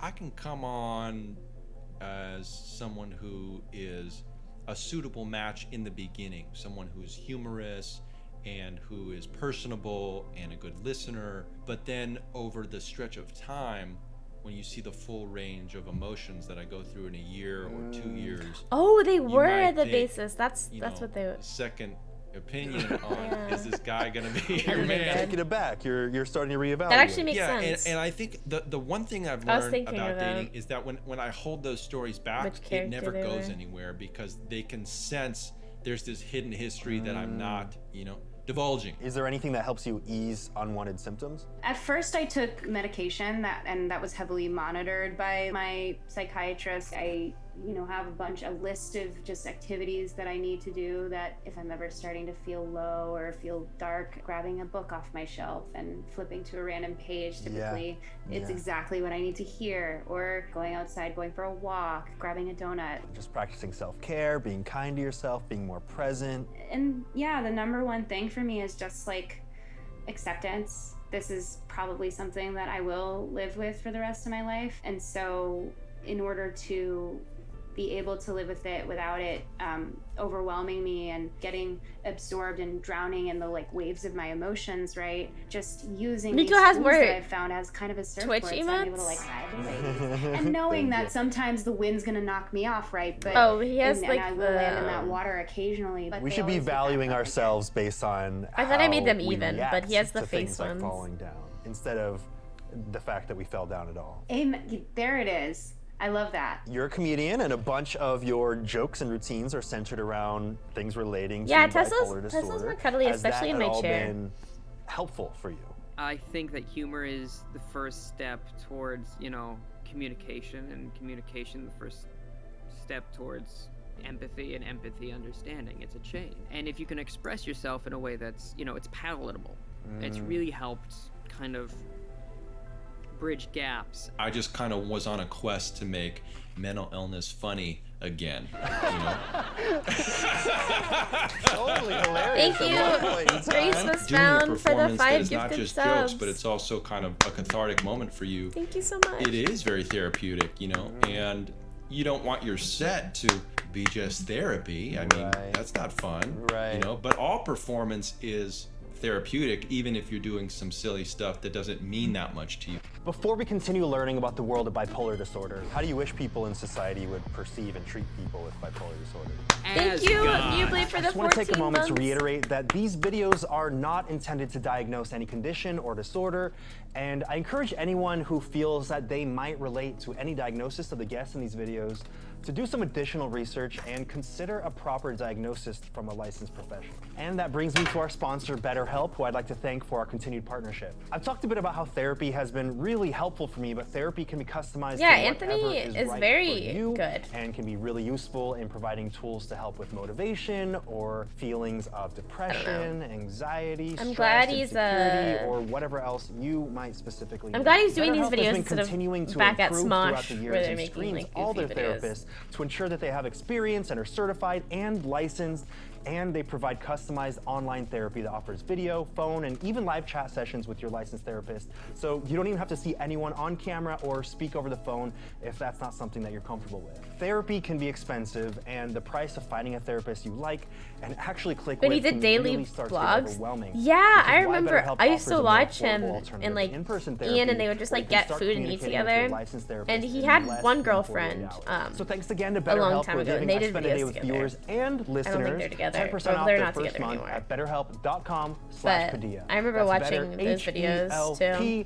.com/Padilla. But hold up, because I'd also like to thank HelloFresh for sponsoring this episode. HelloFresh is America's #1 meal kit that delivers fresh, pre-measured ingredients and seasonal recipes right to your door. So you can finally cut out stressful and time-consuming steps to cooking, like meal planning and grocery store shopping from your busy schedule, so you can enjoy Well, your am I time gonna play in the Siege on kitchen stream again? while getting dinner Maybe on the if they table do in another about one of 30 those like minutes or drops less. things, HelloFresh I do also it, uses but I actually don't high-quality, play fresh Siege that ingredients often that are anymore. sourced directly from growers and delivered from the farm to your front door in under a week, contact-free, of course. My personal favorite part about HelloFresh good is how times, everything right? comes That pre-measured. was a long time because ago. I, get I to used to feel watch like so I'm much on a Smosh. cooking show, just like plop, plop, plop, plop. But then they, bam, like- gourmet masterpiece right they on got, my like, a table. Not to mention bought the out variety for of free, meals I that comes guess, with each delivery is by pretty some company, expansive. and then they kinda even went to if shit. you are vegan, the veggie options are still great without the dairy. So go to HelloFresh.com/14Padilla and use code 14Padilla for up to 14 free meals. Of course, plus I remember the free Smosh Food shipping. Wars. Again, that's Absolutely. HelloFresh.com/14Padilla. Use code 14Padilla for up to 14 Padillas. No, free meals, 14 free meals plus free shipping. Now back to the world of bipolar disorder. Life beyond. How do you wish people in society would perceive and treat people with bipolar disorder? As gods. As I gods, think... worship. Yeah, we have a please. god in the room, ladies and gentlemen, and everyone in between. Like, what are you talking about? We're normal people understanding a person's problem and looking at it objectively. Hafsa X wants to know how you react when people say anyone with any kind of mood swing is bipolar. I think this is happening across all mental health labels. You know, I think people are just more familiar with what OCD or ADD is, and they'll say, oh, I'm feeling a little bit that way. And I think that's all okay to use those descriptive terms. It kind of destigmatizes it where people kind of normalize those terms as just descriptive ways of being. It makes it, I think, more socially acceptable, but it might not exactly help folks. It's this very specific sort of judgmental thing. Also, it turns a medical condition into a personification. You know, if you say that person's bipolar, that's different than saying that person has bipolar disorder. So it would be a mislabel to say, that's a bipolar person. Absolutely, and it's, you know, only natural. It's categorizing things is how we survived as a species. It's instinctual. I understand it. It's just maybe Well, I think not bipolar helpful. makes sense. If there's or anyone something. watching who... Because, like, I don't know, like, bipolar personality disorder is very different from bipolar depression. Very different. Like, not even close to being the same thing at all. And people mix them up a lot.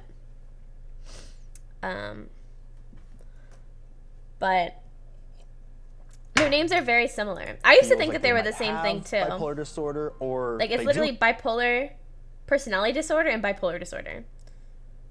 Oh fuck, it's borderline? Never mind.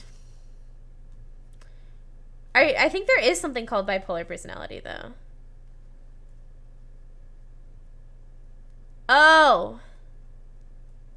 I take it back, everything that I said. I don't know that much about borderline personality. But people still mix it up.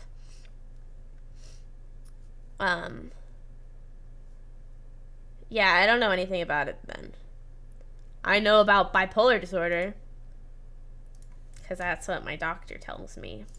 Who have it, but they're afraid to talk about it because of all the negative stigma surrounding it. Is there anything you'd want to say to them? Don't be afraid to ask for help. I think those 3 magic words, I need help, are the most self-respect, a sign of self-love, and a sign of acceptance. BD Are there and any aspects BPD, to having bipolar disorder that you are thankful for?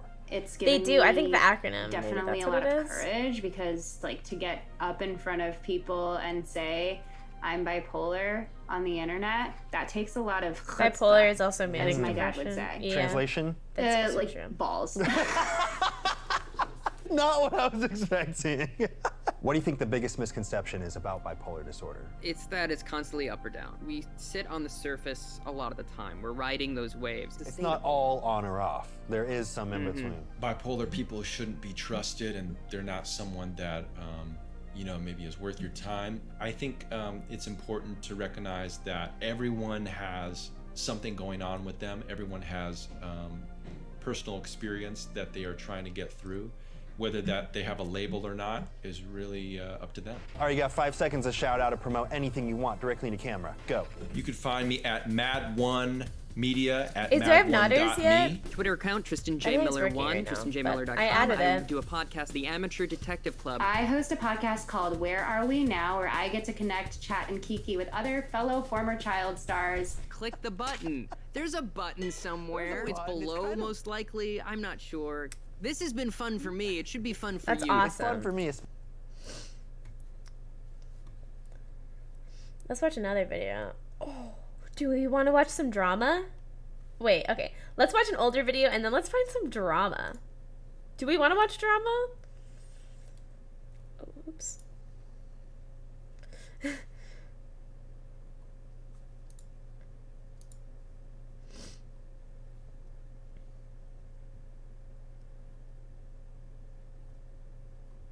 I want to watch his old interviewing things.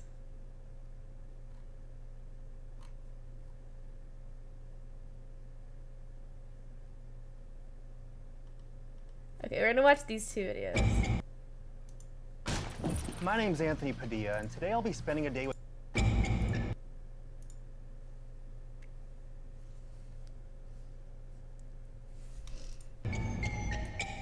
These are funny. Hi, Tequila. Hi, how so are good to meet you. Thanks for Pleasure. coming out. Wait, I think these are Tennessee, funny. thank you so much for Thank coming you, out.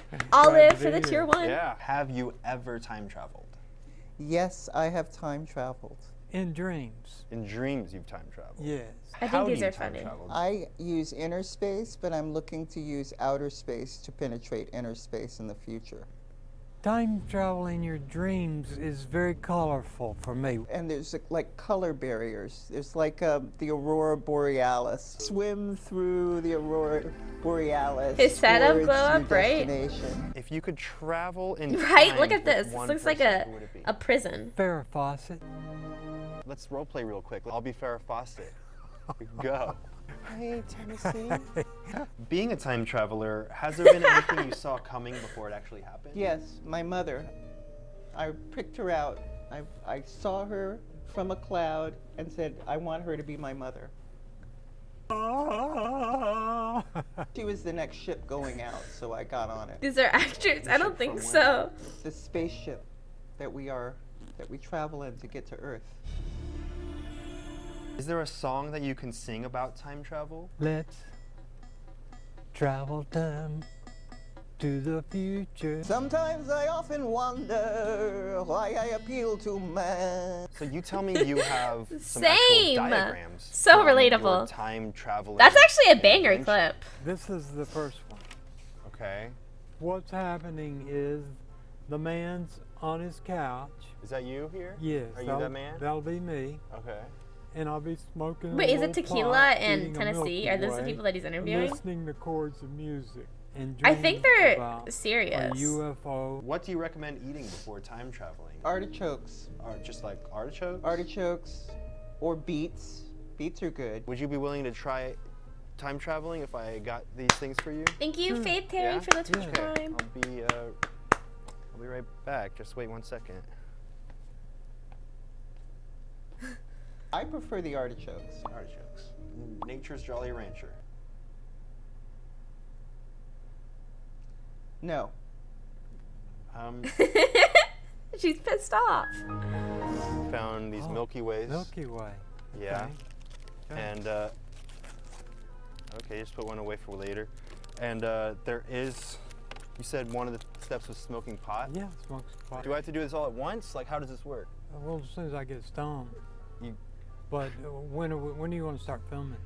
We're already filming. Okay, so start eating and you I don't know, you tell me the order. This is your I thing. think he's already stoned.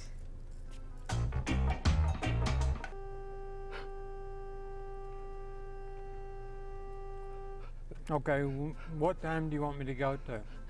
1700s. Okay, give me another puff. What? You want more? Yeah. All right, is it working? They're raising the flag at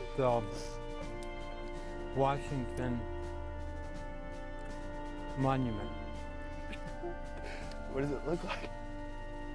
Red, white, and blue with stars, and the guys are dressed in colonial stuff. It's fantastic. Whoa, it worked. Yeah, it worked again.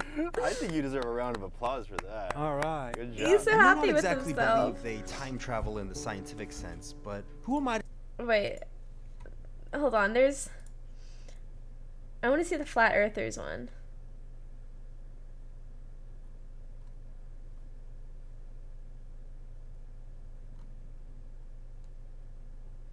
Where are the flat earthers?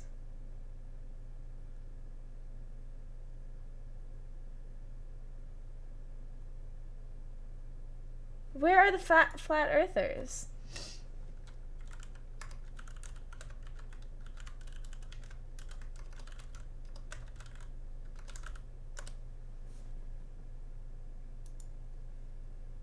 Today? This is, oh shit. Okay. Are you guys ready? I'm going to be doing something that has never been done in the history of YouTube. It's one of those like... In partnership with Essential, I'm going to use a camera the shape of a globe to find out if the Earth is shaped like a globe. Humans have believed the Earth to be spherical in shape for thousands of years. It's for the subtitles. Over 70 years ago, the first images of Earth were captured from space, allowing people to Thank witness you, I'm this Dom with for their the 3 own months. eyes for the very first time. But there are still some who refuse to believe this. I'm going to be giving a voice to those that so often get shunned in today's society. I'm going to be interviewing members of the Flat Earth movement. Rex, thank you so much for doing this interview. Yeah. Quality's Trevor, not that great. thank you Hi. so much for doing Nice this to meet interview. you, Anthony. Yeah. Right? Yes. Sasha, thank you so much for Why is coming the here quality to this so bad? interview. So I can sit or stand? Yeah, whichever one you prefer. I'll sit at first. Yeah. Okay. Lucy, thank you so much for doing this interview with me. It means a lot. Thank you. Sorry.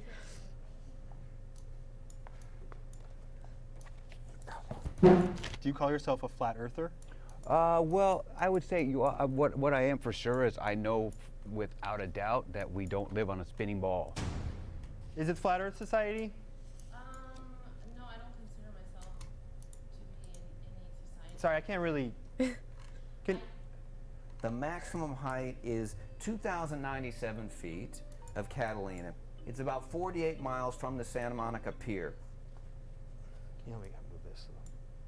Can we move it? Thanks. I mean, it has an isthmus, it has all this stuff. You can see the entire Catalina is there. Now that's impossible.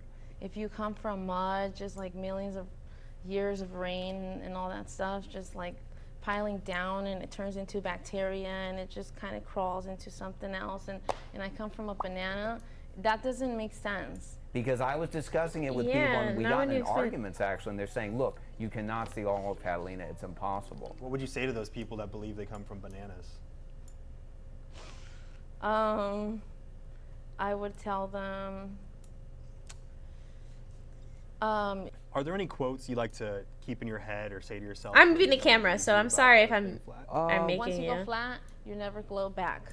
Once you go flat, you never glow back. You never glow back. I promise you, you will never glow back, and it'll be the best thing that's ever happened to you. Yoda in Empire Strikes Back, he has plenty of really wise Does lines. anyone in here believe The in the most flat important line Earth? of the whole franchise is he says to Luke when they're on Dagobah, he says, you must unlearn what you have learned.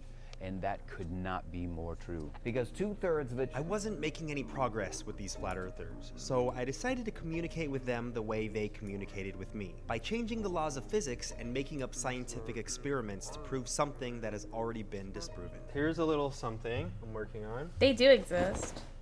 This looks like a normal shoe, right? Relatively flat bottom.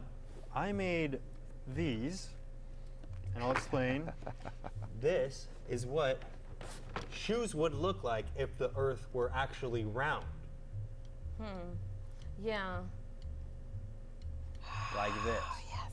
Slight curve. Slight curve. For 8 inches for every square mile. Did you do the math to figure out if this was the right amount of curve? Yeah, I did the math. Oh, you did? Oh, yeah, awesome. this is the right amount of curve that there Okay. should be. And this should be curved if the Earth...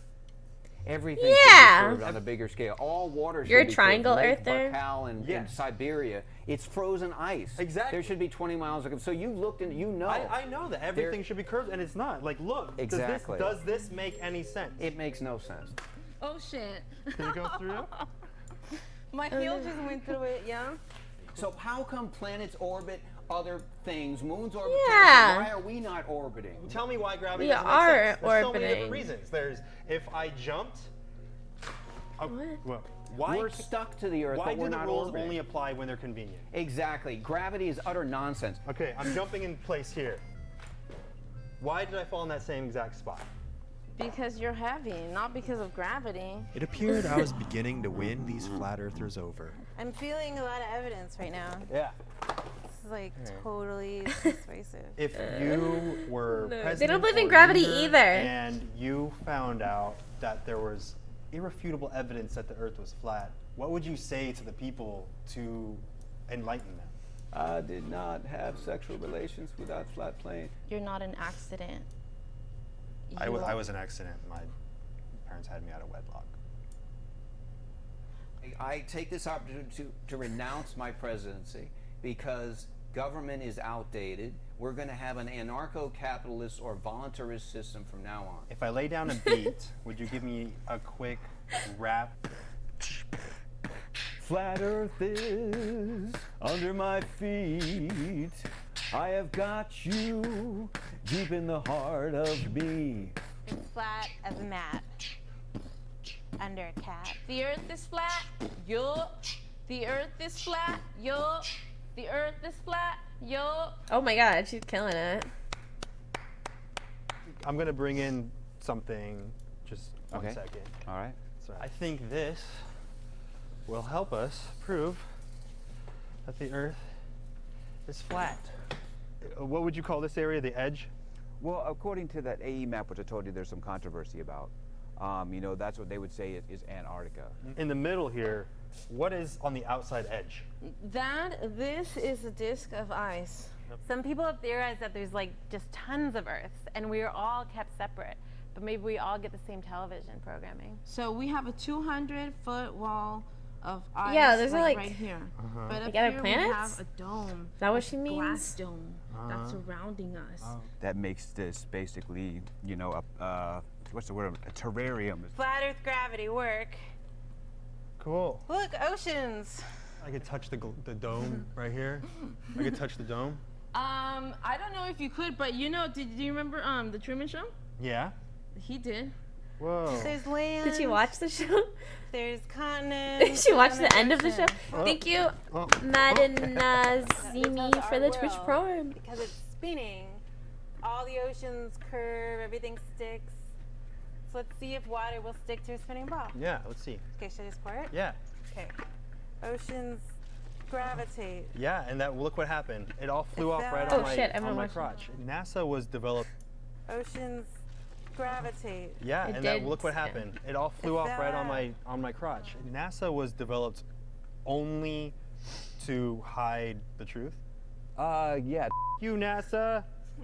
Stop trying to lie to me. And so when they came up with the space program with a guy who was in charge of mind control for the Nazis, I mean, it kind of spells it out for itself. I mean, I'm sure you can do 2 + 2 on this one. Yeah. And yeah, your mom is actually here. You brought your mother today. She and- became a flat earther, and guess what? My dad thinks it's idiotic. Really? Yeah, and No way. because he's brainwashed. If I were to come out to my mom as believing the Earth is flat, what do you think I should say to her? I want to question the shape of our world. Mom, I want to question the shape of our world. Mom, Mom. I realized that the Earth is flat. You can see all of Catalina. I'll do it in a roundabout sort of way. So I could just say to her, have you ever noticed that you can see all of Catalina, Mom? I worship you. I worship you. I worship you always. I worship you always. Because you brought me into this world. Because you brought me into this world. And that's what's up. And that's what's up! That's what's up! They may not have gained my approval of the flat earth theory, but there is one thing that was gained that is more valuable than any. Pretty good episode. Oh, I want to do this. Hey! This is the last Anthony Padilla episode, methinks. Aiden, Isaac, thanks for coming out. You happy to You be put here? NASA out of business? Yeah. So I was just asked to sit down for a job interview to see if I'm worthy of a job as a writer on a television show. This is Sabrina from. I came across your resume, and I think you would be a great candidate for us. I wanted a fresh perspective, which is why I'm speaking to you. What a loser. I'm really excited and a little nervous right now. Okay. Have you ever been nervous? Yeah. Why?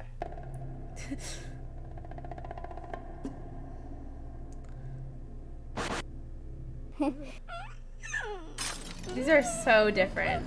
Have you ever had a job? Videos. A newsboy. Newsboy? Maybe a newsboy. Fist fighter. What's the first thing I should do to greet this person? Should don't know, I I give think them a they're funny. hug, kiss them, pat them on the back?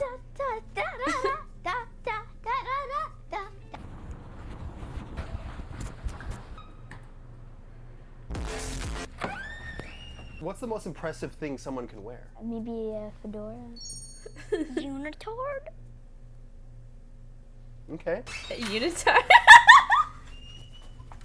What's impressive about a unitard? Well, your suit will be something. True. No way, he's actually. Hello. Hey. Hello. Sabrina, Hi. right? Yes, Sabrina. My lady. That's very cute. Okay. What is the first thing I should say to the interviewer to show that I'm happy and I'm honest? This is Anthony Padilla, it's not Slush. No fake smile. Your fake smile. No, I'm not. It's real. No, it isn't. Yes, it is. Look. Children are so funny. Well, tell me about your writing history. Oh. What kind of small talk would you start with someone? I would say, do you like dinosaurs? Do you like Star Wars? Do you have a PS4? Okay. Do you like dinosaurs? Do you like Star Wars? Do you have a PS4? No, I'm an adult. Do you think being honest is important at a job interview? Don't Adults tell can them have everything PS4s. about you, like when you were at birth, when you took a poop last night, when you shaved, because no one wants to hear about that. Tell me a little bit about yourself. I'm not going to tell you about my birth, when I pooped last night, or when I shaved, because no one wants to hear about that. What if I come in and I really have to fart? Should I tell them that?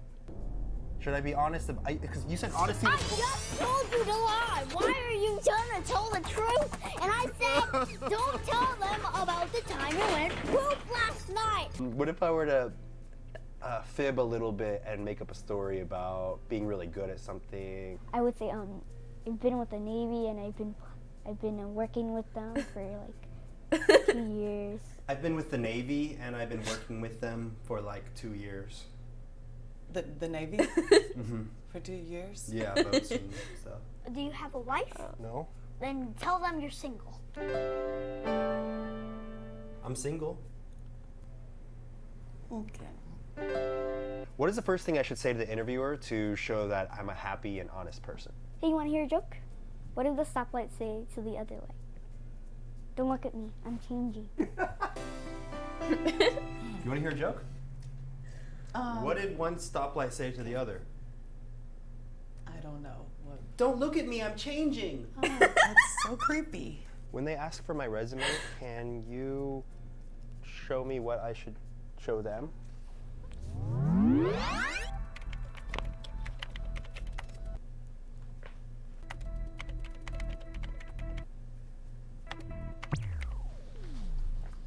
All right, let's see it.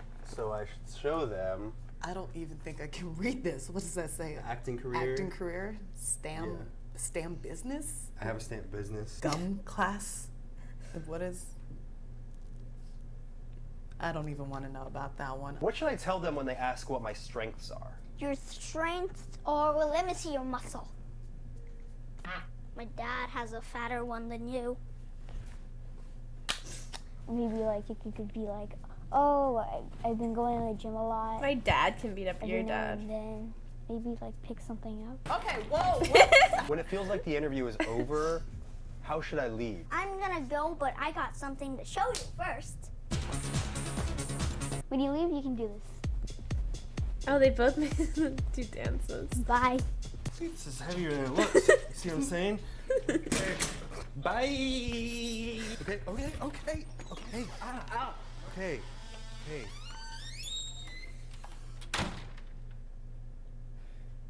Was the outfit too much? Was it the outfit? That was stupid. That was stupid. No, dude, it's a great outfit. That was funny, I thought. I thought it was funny. Oh, do you guys want to watch drama? 'Cause I kind of did. I kind of wanted to watch drama. This says Gabby Hanna needs to be stopped. Let's just get into this, shall we? So this video is a response to Gabby Hanna's video, Escape the Nightmare. And I just want to give you guys a spoiler alert. Gabby was actually the nightmare, so sorry, I had to spoil you. So I'm going to go over some of the points that she made in her video that are just completely false and give you guys the receipts to back that up. But before we get into those points, I do want to let you guys know that Gabby and I were close friends. So when she acts like the victim and is wondering why all these people in her life who claim to be her friends are no longer her friends, you do things, Gabby, to make people not be your friends. What you did to me on Escape the Night is the reason we are no longer friends and the reason why I talked badly about you being on Escape the Night. Just because we were friends before that doesn't contractually make me obligated to never say anything bad about you or never not be your friend because we were friends in the past.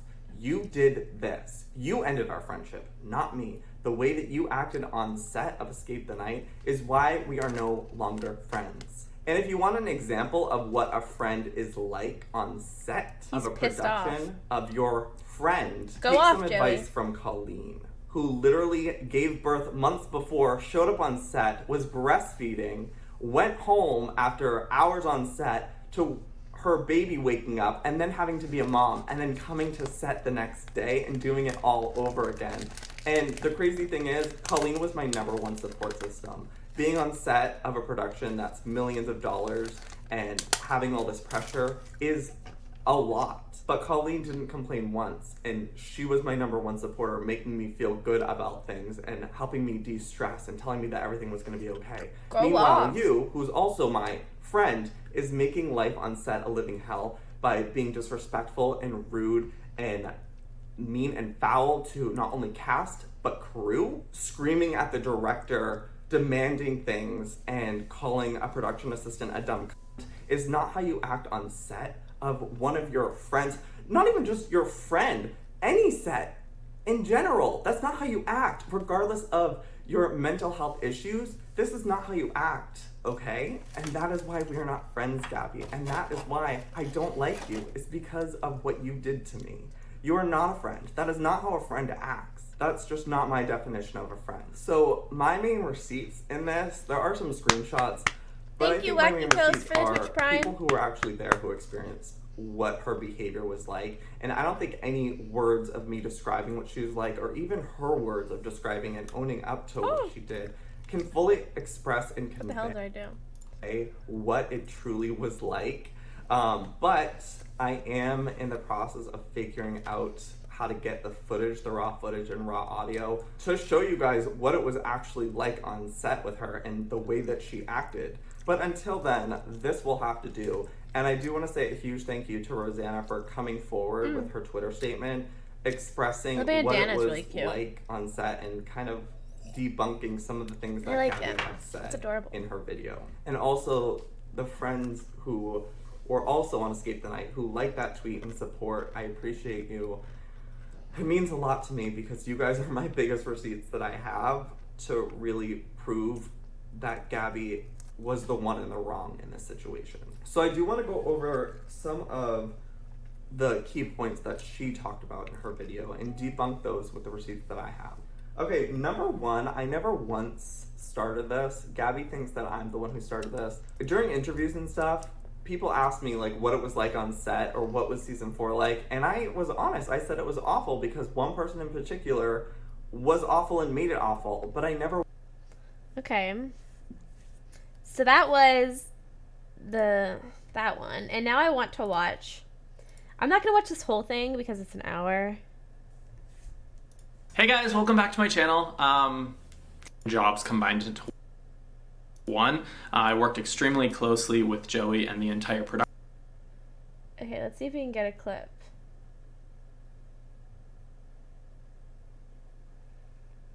Speed it up. Oh shit! Do you guys think 2 times speed? Come on, tell me. 2 times speed?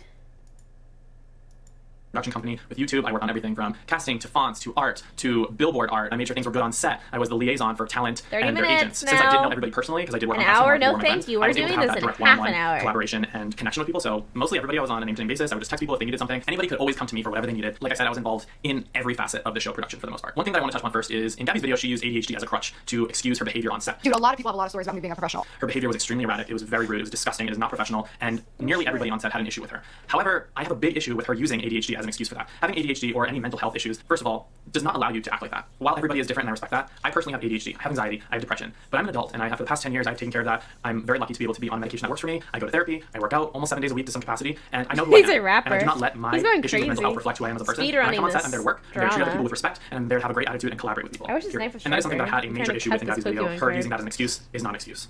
For me. I don't know if it is for you, but for me, I don't think so. Okay, let's take it back to season 2, where the issues began. A lot of her behavior on season 2 was reflected in season 4. However, the way that I think, and a lot of other creatives think, shit may happen on set, but at the end of the day, if the big picture is that is an amazing show, that is what we focus on. However, that does not take away from the behavior that was exuded on set by Gabby. I think one of the biggest issues of season 2 was the clash between Gabby and a lot of the other female co-stars. There was a lot of jealousy, there was a lot of competition. I don't know why we were all there to have a good time. We were there to film this awesome show and really just put on a good time for you guys. So, you know, we had Tana, we had Andrea Russett, we had Lord DIY, we had Liza Koshy. I'm blanking right now. You get it all pop up the billboard. There were issues with everybody, but they all stem from Gabby. Gabby was extremely rude to Tana. Tana was very new to fame, to influence, to having a following at the time, and there was a lot of bullying from Gabby's end to Tana, which I believe Thank Tana's you, talked about publicly Sylvee, many times. Twitter And the same thing for applies. I the really think tier it was just a weird 1. dynamic of having somebody who's a And competitor from Vine and YouTube on the same show that you are. Guitar And I really think that Gabby was just Minacho not confident in herself and 500 needed to act bits. up and act like a massive diva on set just to outshine everyone else. But like I said, This is at my the end of the day, nice she was guys. very, You like very it? entertaining, and that's what came across on camera. But unfortunately, along the way, she did screw it up for a lot of people, and she did cause a lot of harm. Moving on, fast forwarding to season 4, the initial concept for season 4 was a brand new season, but we ended up going with an All-Stars theme, which the network, YouTube, liked more. So we went out to Gabby. Gabby in her video says that we begged her to be on the show, that Joey and I were begging her. And Joey and Daniel were like, please, we really want you to be part of the show. We loved you in season 2. Nobody was begging you, girl. At this point, your reputation was preceding you, but there was a lull in her dramas online at the time, and she was in a pretty good light, so the network approved her. Nobody was begging her to be on the show. To be on Escape the Night is an amazing opportunity. It is on a massive platform. You're on billboards all across the United States. You're paid, obviously. You are hand-selected by executives, or you're allowed to be by the top executives at YouTube. Your videos are also pushed into another algorithm because you're being seen more on a weekly basis when the show rolls out. Also, the whole VidCon element, you're on this panel with 10 top creators and 10 massive creators in front of a sea of thousands of fans. There's so many opportunities for growth, for connection, for collaboration with other people, and it truly just is an amazing opportunity to be on a show of this stature. You guys know Escape the Night was the longest running show on YouTube Originals, YouTube Premium, whatever you want to call it. So truly, it was an amazing opportunity. And it's a ton of free publicity and marketing. You can't even pay for that. How many people do you see on billboards that are on YouTube?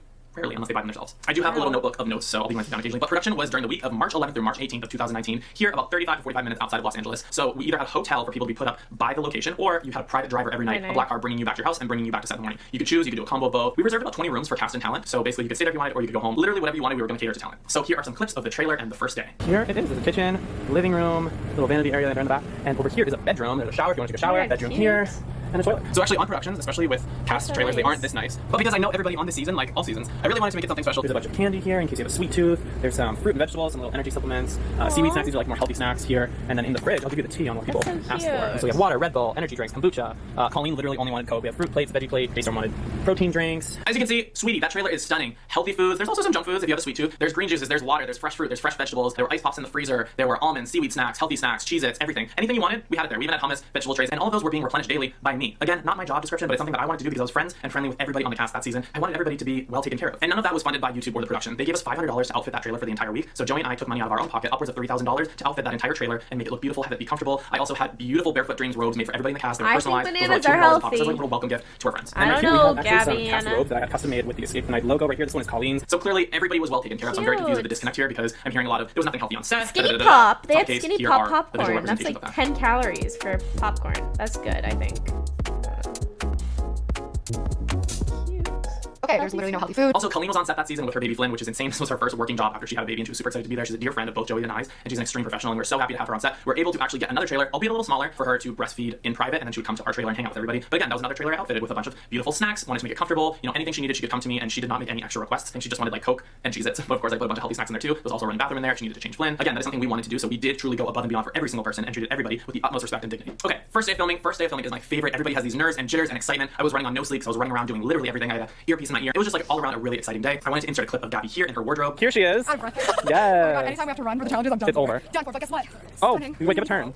Gorgeous. As you can see, she's living for it. She loved how she looked. She was wearing this beautiful silk slip dress underneath, and then over was a thicker velvet duster coat with, I believe, ostrich feathers around. And also, due to legality on set, I wish we could have had all the girls in beautiful, like, high heels, but the most we could do was like a kitten heel, so that's half an inch to an inch. So I'm really not sure of what the complaint was about that, but I can understand if you can't walk in a kitten heel. Albeit a little confusing because even I can walk in a 6-inch heel, sweetheart. So as I was saying, the first day was great, but I did have a lot of feedback from other YouTubers already due to Gabby's attitude. You know, there was a lot of complaints first day, but nothing truly directly towards me until day 2. However, at the end of day 1, a female YouTuber came up to Joey and I do want to protect people, and you know, I'm not going to bring in their names because they're not a part of this, and I don't want them to get attacked by anybody. Anyways, this female YouTuber who's been a long-time friend and a long-time collaborator and somebody who's been online for a very long time, who's very successful, she came up to Joey and I and asked to be killed off the show as soon as possible because she was extremely uncomfortable with Gabby Hanna and how she was acting on set. So I'm thinking, I'm like, interesting. Her actions are now affecting the cast.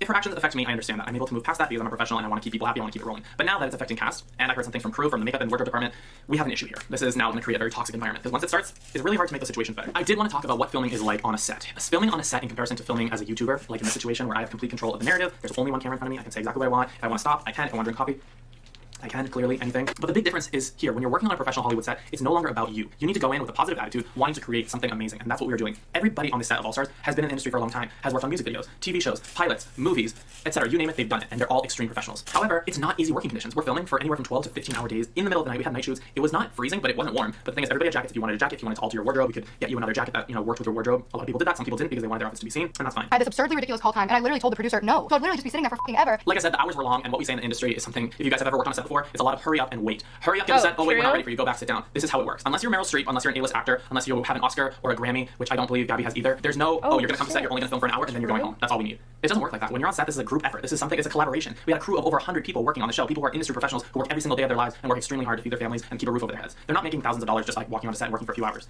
It doesn't work like that. So what I'm saying is, working on a Hollywood set is just extremely different. You don't have the privacy, you don't have the control. It's not about you. It's a group effort. Without the sound guy, we're not gonna have a show. Without an assistant, we're not gonna have happy people. Without a makeup artist, you're not gonna have somebody who looks great on camera. Without wardrobe, you're not gonna have an outfit that fits properly. It is all about working together. Okay, I want to talk about wardrobe. In Gabby's video, she continues to lie about her wardrobe, saying nothing fits. She was getting irritated because of her jewelry. I showed up the set, and like one of the things they promised was like, we promised we'll give you a really comfortable outfit. They were bragging that they were like spent all this money on this like beautiful silk. I show up on set, literally the exact same problem. I literally couldn't move my arms, and I was feeling really restricted and like claustrophobic in it. All the shit that I was promised wasn't going to happen essentially. Let me give you the facts here. The reason why her outfit didn't fit is because Gabby didn't attend 2 out of the 3 wardrobe things. Right here, I'm going to show a text. Again, I'm completely leaving the executive's name out of the text because I don't want her to be attacked. But here's the text. I'm going to read it to you as well. Gabby, this is March 8th. This is 3 days before filming. Do you know how difficult those days before filming is? Everybody's stressed. Everybody's freaking. It is crunch time. The way wardrobe works, it is done weeks before the show is supposed to start, not days. Maybe in the last few days, there's a few edits. We change a color, we change a little size, we do a little nip, a little tuck, but that's it. Gabby is officially on the shit list. Not only did she make who is 9 months pregnant drive all the way to her studio in Porter Ranch today at 5 p.m., but she legit left early and isn't available all night to get fitted? I respond, OMG. So we will have to pick her outfit for her and it won't be fitted. It is the biggest fuck you. She canceled on us yesterday too. To get this text and to know that somebody is putting their schedule ahead of a massive production is extremely embarrassing to me, especially that I consider Gabby, I'm not going to say I considered her a friend, I considered our relationship friendly, cordial, I was always kind to her. And it was just really shitty to hear that because everybody else somehow in their busy schedules, including Bretman Rock, who flew from Hawaii, and one of the kindest, most professional people I've ever met and who I consider a friend, he's amazing, he was able to make all his wardrobe appointments. Every single person was except for Gabby. I don't know. To me, I don't really need to expand upon that. The facts are here. So the issues surrounding the wardrobe are valid, I will say that, but the reason why they're valid is because Gabby, you never showed up to the costume fittings. You didn't respect the team enough to make those appointments, therefore, yeah, your outfit was a bit ill-fitting. Maybe it was a little tight, but guess what, sweetheart? That's your fault. If the necklace was causing irritation, which you're saying you're only allowed to wear sterling silver, the piece was sterling silver. So I'm very confused as to how you have pus and warts and growths or whatever all on your body. Nobody forced you to wear the necklace. The first time you had an irritation, you could have ripped the necklace off and thrown it into the woods and say, oops, I lost it. Hello? Or just tell wardrobe, this isn't working for me, I'm gonna need to take it off. Nobody forces anybody to wear anything. This is not that type of production. Okay, let's talk about the food restrictions on set. In Gabby's video, she's saying that the food issues on set triggered her eating disorders. My eating disorder was at an all-time peak. Which, I will be sensitive to that. And if that's the case, I completely respect it and I'm sorry that that happened. However, I will not be lied on saying that there were not options for you. I'm giving you these very clear things that I need. I need to meet my dietary restrictions. First things first, weeks before production starts, everybody sent a shit ton of paperwork. Paperwork talking about your preferences, allergies, what you want to eat on set. None of that was filled out. Period. And if you don't fill out the paperwork, how are we supposed to know what you want to eat? So, first day was a bust. She was complaining. However, there were options there. There were always healthy options. As you can see in the trailer footage that I showed you, there are options even there. If you're not liking what's on set, you can always talk to the kitchen. You can Postmates. There were people Postmating iced coffees because that's not our job to get you iced coffees when you first come to set. The way set works, when you come to set, you go directly into hair and makeup. You'll be doing interviews. You go into wardrobe, etc., etc. It's like going to a job and expecting them to feed you the second you step through the door. That's not how it works. You work for a couple hours on set, and then you have lunch, and then you film for a couple hours, and then you have dinner, and then you can film for another couple hours, and you have breakfast if we run that late. Okay, so now I'm going to read a couple texts between Gabby and I. This was from February 28th. I said, also, let me know if you want anything in the ETN trailer. I'm having production assistants do shopping this week for snacks/drinks. She never got back to me with anything. All she said was, I need hella healthy shit, or else I'll eat all the chips, LMAO. So I made sure that there were very healthy snacks in the trailer, even though she didn't give me a list of things that she wanted, like everyone else. Everybody else, you know, Colleen said she wanted Coke, Daystorm said he wanted protein shakes. I made sure that everything people wanted was in that trailer. March 12th, this was the second day of filming. At this point, she had just woken up. I believe she was uploading a video. She says, what's the internet like on set, better or worse than the hotel? And I said, well, because we're in the middle kind of nowhere on a big ranch, I'd say worse. I can get you a portable router from Target, though, for the trailer. It's okay, the files are almost done. When do we get a meal? This was, I'm assuming, right when she got to set, which nobody eats right when they get to set. Hello, you need to become fed. That's how production works. Let me ask. They said the kitchen doesn't even open until 5, then they'll have to take orders and prepare them. They're taking orders at 4:30. Here's the set menu, and they can make you anything else you'd like. Chips, ground beef, which is a protein, penne and meatballs, sausage, penne and veggies, vegetable curry, beans, strawberry and green salad, fruit. My stomach hurts so bad from eating shit I'm not supposed to. And then I continue, I say chicken, veggies, etc. Then she continues to talk about her agents. Did my agents tell you guys my meal requirements? And I said, I'm not involved on the food side at all. Want me to reach out to I'm honestly like on the verge of tears. I'm so specific about food and I've been eating bad shit and feel fat and my stomach hurts from eating literally anything I can with substance. And anyways, I'm not gonna go into detail. The only email I ever got from her team was that she can't have mangoes, no dairy, and no sugar. There are options there. There were options in Crafty. If you wanted to get something else, you could Postmate it to yourself, but I'm assuming that she just did not want to spend any of her own money. But guess what? This is how production works. We gave you the options, everything was there, the platter was out, and you didn't want to eat anything. Okay, so she continues about the food. I wouldn't be surprised if my agents didn't communicate any of that because they didn't communicate anything with the wardrobe shit either. So again, she's playing the victim. She's putting her blame on her agents, who it's not her agent's job to fill out paperwork and tell me what they want. If she doesn't communicate that with them, they're not going to communicate with me. So I'm really not understanding the disconnect here. I said, right, okay, we will get it done. Sorry for the miscommunication on whoever's part. And she said, love you. Sorry for being evil, low blood sugar me is the worst version of me. And I said, it's okay, I'm hypoglycemic. I understand. I have some fresh veggies and hummus here. Can I make you a plate as a snack? Also going to Whole Foods for a run if I can get you anything. I pulled this completely out of my ass. I wasn't going to Whole Foods. I'm like, let me appease Gabby. Let me go make her some salads each day. It's not a big deal, even though that was not in my job description, but we didn't have the budget for me to have my own assistant this season. So I'm like, let me just go to Whole Foods. I don't want her to be upset and I want to bypass any of this type of behavior and making people more uncomfortable. Sure, what do you want in it? Chicken, black beans, bacon, dried cranberries, and a little blue cheese crumbles balsamic on the side, please. Okay, want me to grab a few other meals in case for tonight / 2 more salads? Sure, that would be dope. Someone just brought me salmon. So I'm really confused here because clearly these were not shown in her video. Again, I went above and beyond. I worked my fucking ass off on this set. I'm doing jobs I didn't mind doing, but were not in my job description. And I didn't mind doing it because these people were my friends and I did not want to create a toxic atmosphere due to her behavior. So anything that she's saying, this is false. My grandma loves mangoes. She calls herself Mango Mama, just so you guys know. This is a narrative that she's creating to make me look bad, and I refuse to stand by that. Yeah, we also, are watching here's a pic of the salad that I made at Whole Foods. Disregard the pizza here. I was hungry, so I got a little snack. But you can see I made her salads, I got her grape leaves, I got her a bunch of hummus packs, I got her some chicken and rice on the sides, and that is something that I did daily while she was on set. And guess what? I brought those to set. Maybe one was eaten. She was eating everything else on set that was unhealthy, and that's not on me, baby girl. That's on you. So the lies regarding the food being triggered because there weren't options is complete bullshit, and I'm not going to stand for that. There were so many options. Sylvee. Not one other person had an issue with any of the food on set. Was it 5-star? Absolutely not. This is a production. We have catering, we have crafty services. But guess what? That's not what we're here for. This is not a 5-star restaurant or resort. This is a production, and everybody was happy. If somebody wanted something that wasn't there, they had one of their assistants go get it, or a friend, or even I would be like, hey, do we have this? Can we get this for them? You can talk to the kitchen. You can talk to a PA. You can talk to an assistant. You can talk to literally anybody. You can use Postmates, Grubhub, whatever. But this wasn't happening because I truly believe that Gabby loved creating these issues to make it seem like she's the biggest talent on set. Because this is something people do when they're not happy with themselves, when they don't know who they are, and when, frankly, they want drama and they want to create this narrative to be the most popular person on set. Now we're gonna move on to day 3. This is the planned kill. So as some of you guys may know, after 3 days of shooting, the entire production, the set, the cast, the crew, the makeup, the wardrobe departments, assistants, productions, people were yelled at. She went off. She even says that she yelled at people on set, calling people f***ing assholes, calling people whatever names, storming off. It was really ridiculous. So I blew up at the director. I blew up at probably Daniel and not Joey. I was a bitch and an asshole. One of the producers let it slip that they were like killing me off. So that day it was decided that Gabby and Tana would have a double elimination. Tana because she needed to be at the iHeart Radio Awards the next day, and Gabby because of her antics. However, both of them together were not good. Either they were both egging each other on, bringing up shit from the past. I'm not sure, but their relationship was extremely toxic, and I don't believe believe that they're friends now. I'm not really sure. I'm not super close with Tana. You know, we talk occasionally. I see her here and there, but there's no bad blood there whatsoever. Tana was a nuisance on set of season 2. She was super late, but by season 4, she truly did have a glow up. She was on set. She was ready. She had a great attitude, great work ethic. I can't speak more highly of her. Other than her relationship with Gabby, which was causing a lot of friction on set. Again, it's just these two strong, very passionate women who go head to head, and I just think their clash was not good for the other people on set. Okay, so I'm gonna read some text from Gabby. I'm not sure who blank is, but can you please let her know that I haven't been refusing to do interviews, and I was there in full glam for 5 to 6 hours before shooting to do them, and was also waiting at lunch to do them, and every time someone was going to pull me, they said, never mind, we're not ready for you. Because I think it sucks that my camp is being told I basically refuse to work. And I said, I have no idea what's happening. I think they're just behind on your interviews, so either 2:15 today or all day on Monday. Let's talk about the interviews. So the interview portion is like sort of a confessional, which you've seen on other shows. We had to do it in a way that's staggered. So say 2 girls have a call time at 2 p.m. and another 2 have a call time at 4 p.m. The 2 girls will alternate. One will go in hair, one will go in makeup, then one will go in makeup, then one will go in hair, then they'll both go to wardrobe, and then they'll shoot interviews almost simultaneously or one after another. You either start shooting the interviews before it starts or after filming or on a completely separate day. However, there's like a domino effect. So if somebody's falling behind, you're gonna be like, hey girl, sorry, you need to wait a little bit. We'll get you an hour. And I guess that was a big issue for Gabby because her schedule was extremely important and she needs to be doing so many other things. Again, nobody had this issue. Interviews were not fun. They were long. It's kind of like on RuPaul's Drag Race, those confessionals, those are filmed normally all in one day or after each episode. And it's exhausting. It's tiring. Yes, but it's part of the show and it really like blends the worlds together. She said, clearly they're behind. My issue is people telling my team I'm refusing to work. So there were moments where she was told to hurry up and wait for interviews, and there were moments that she didn't want to do the interviews.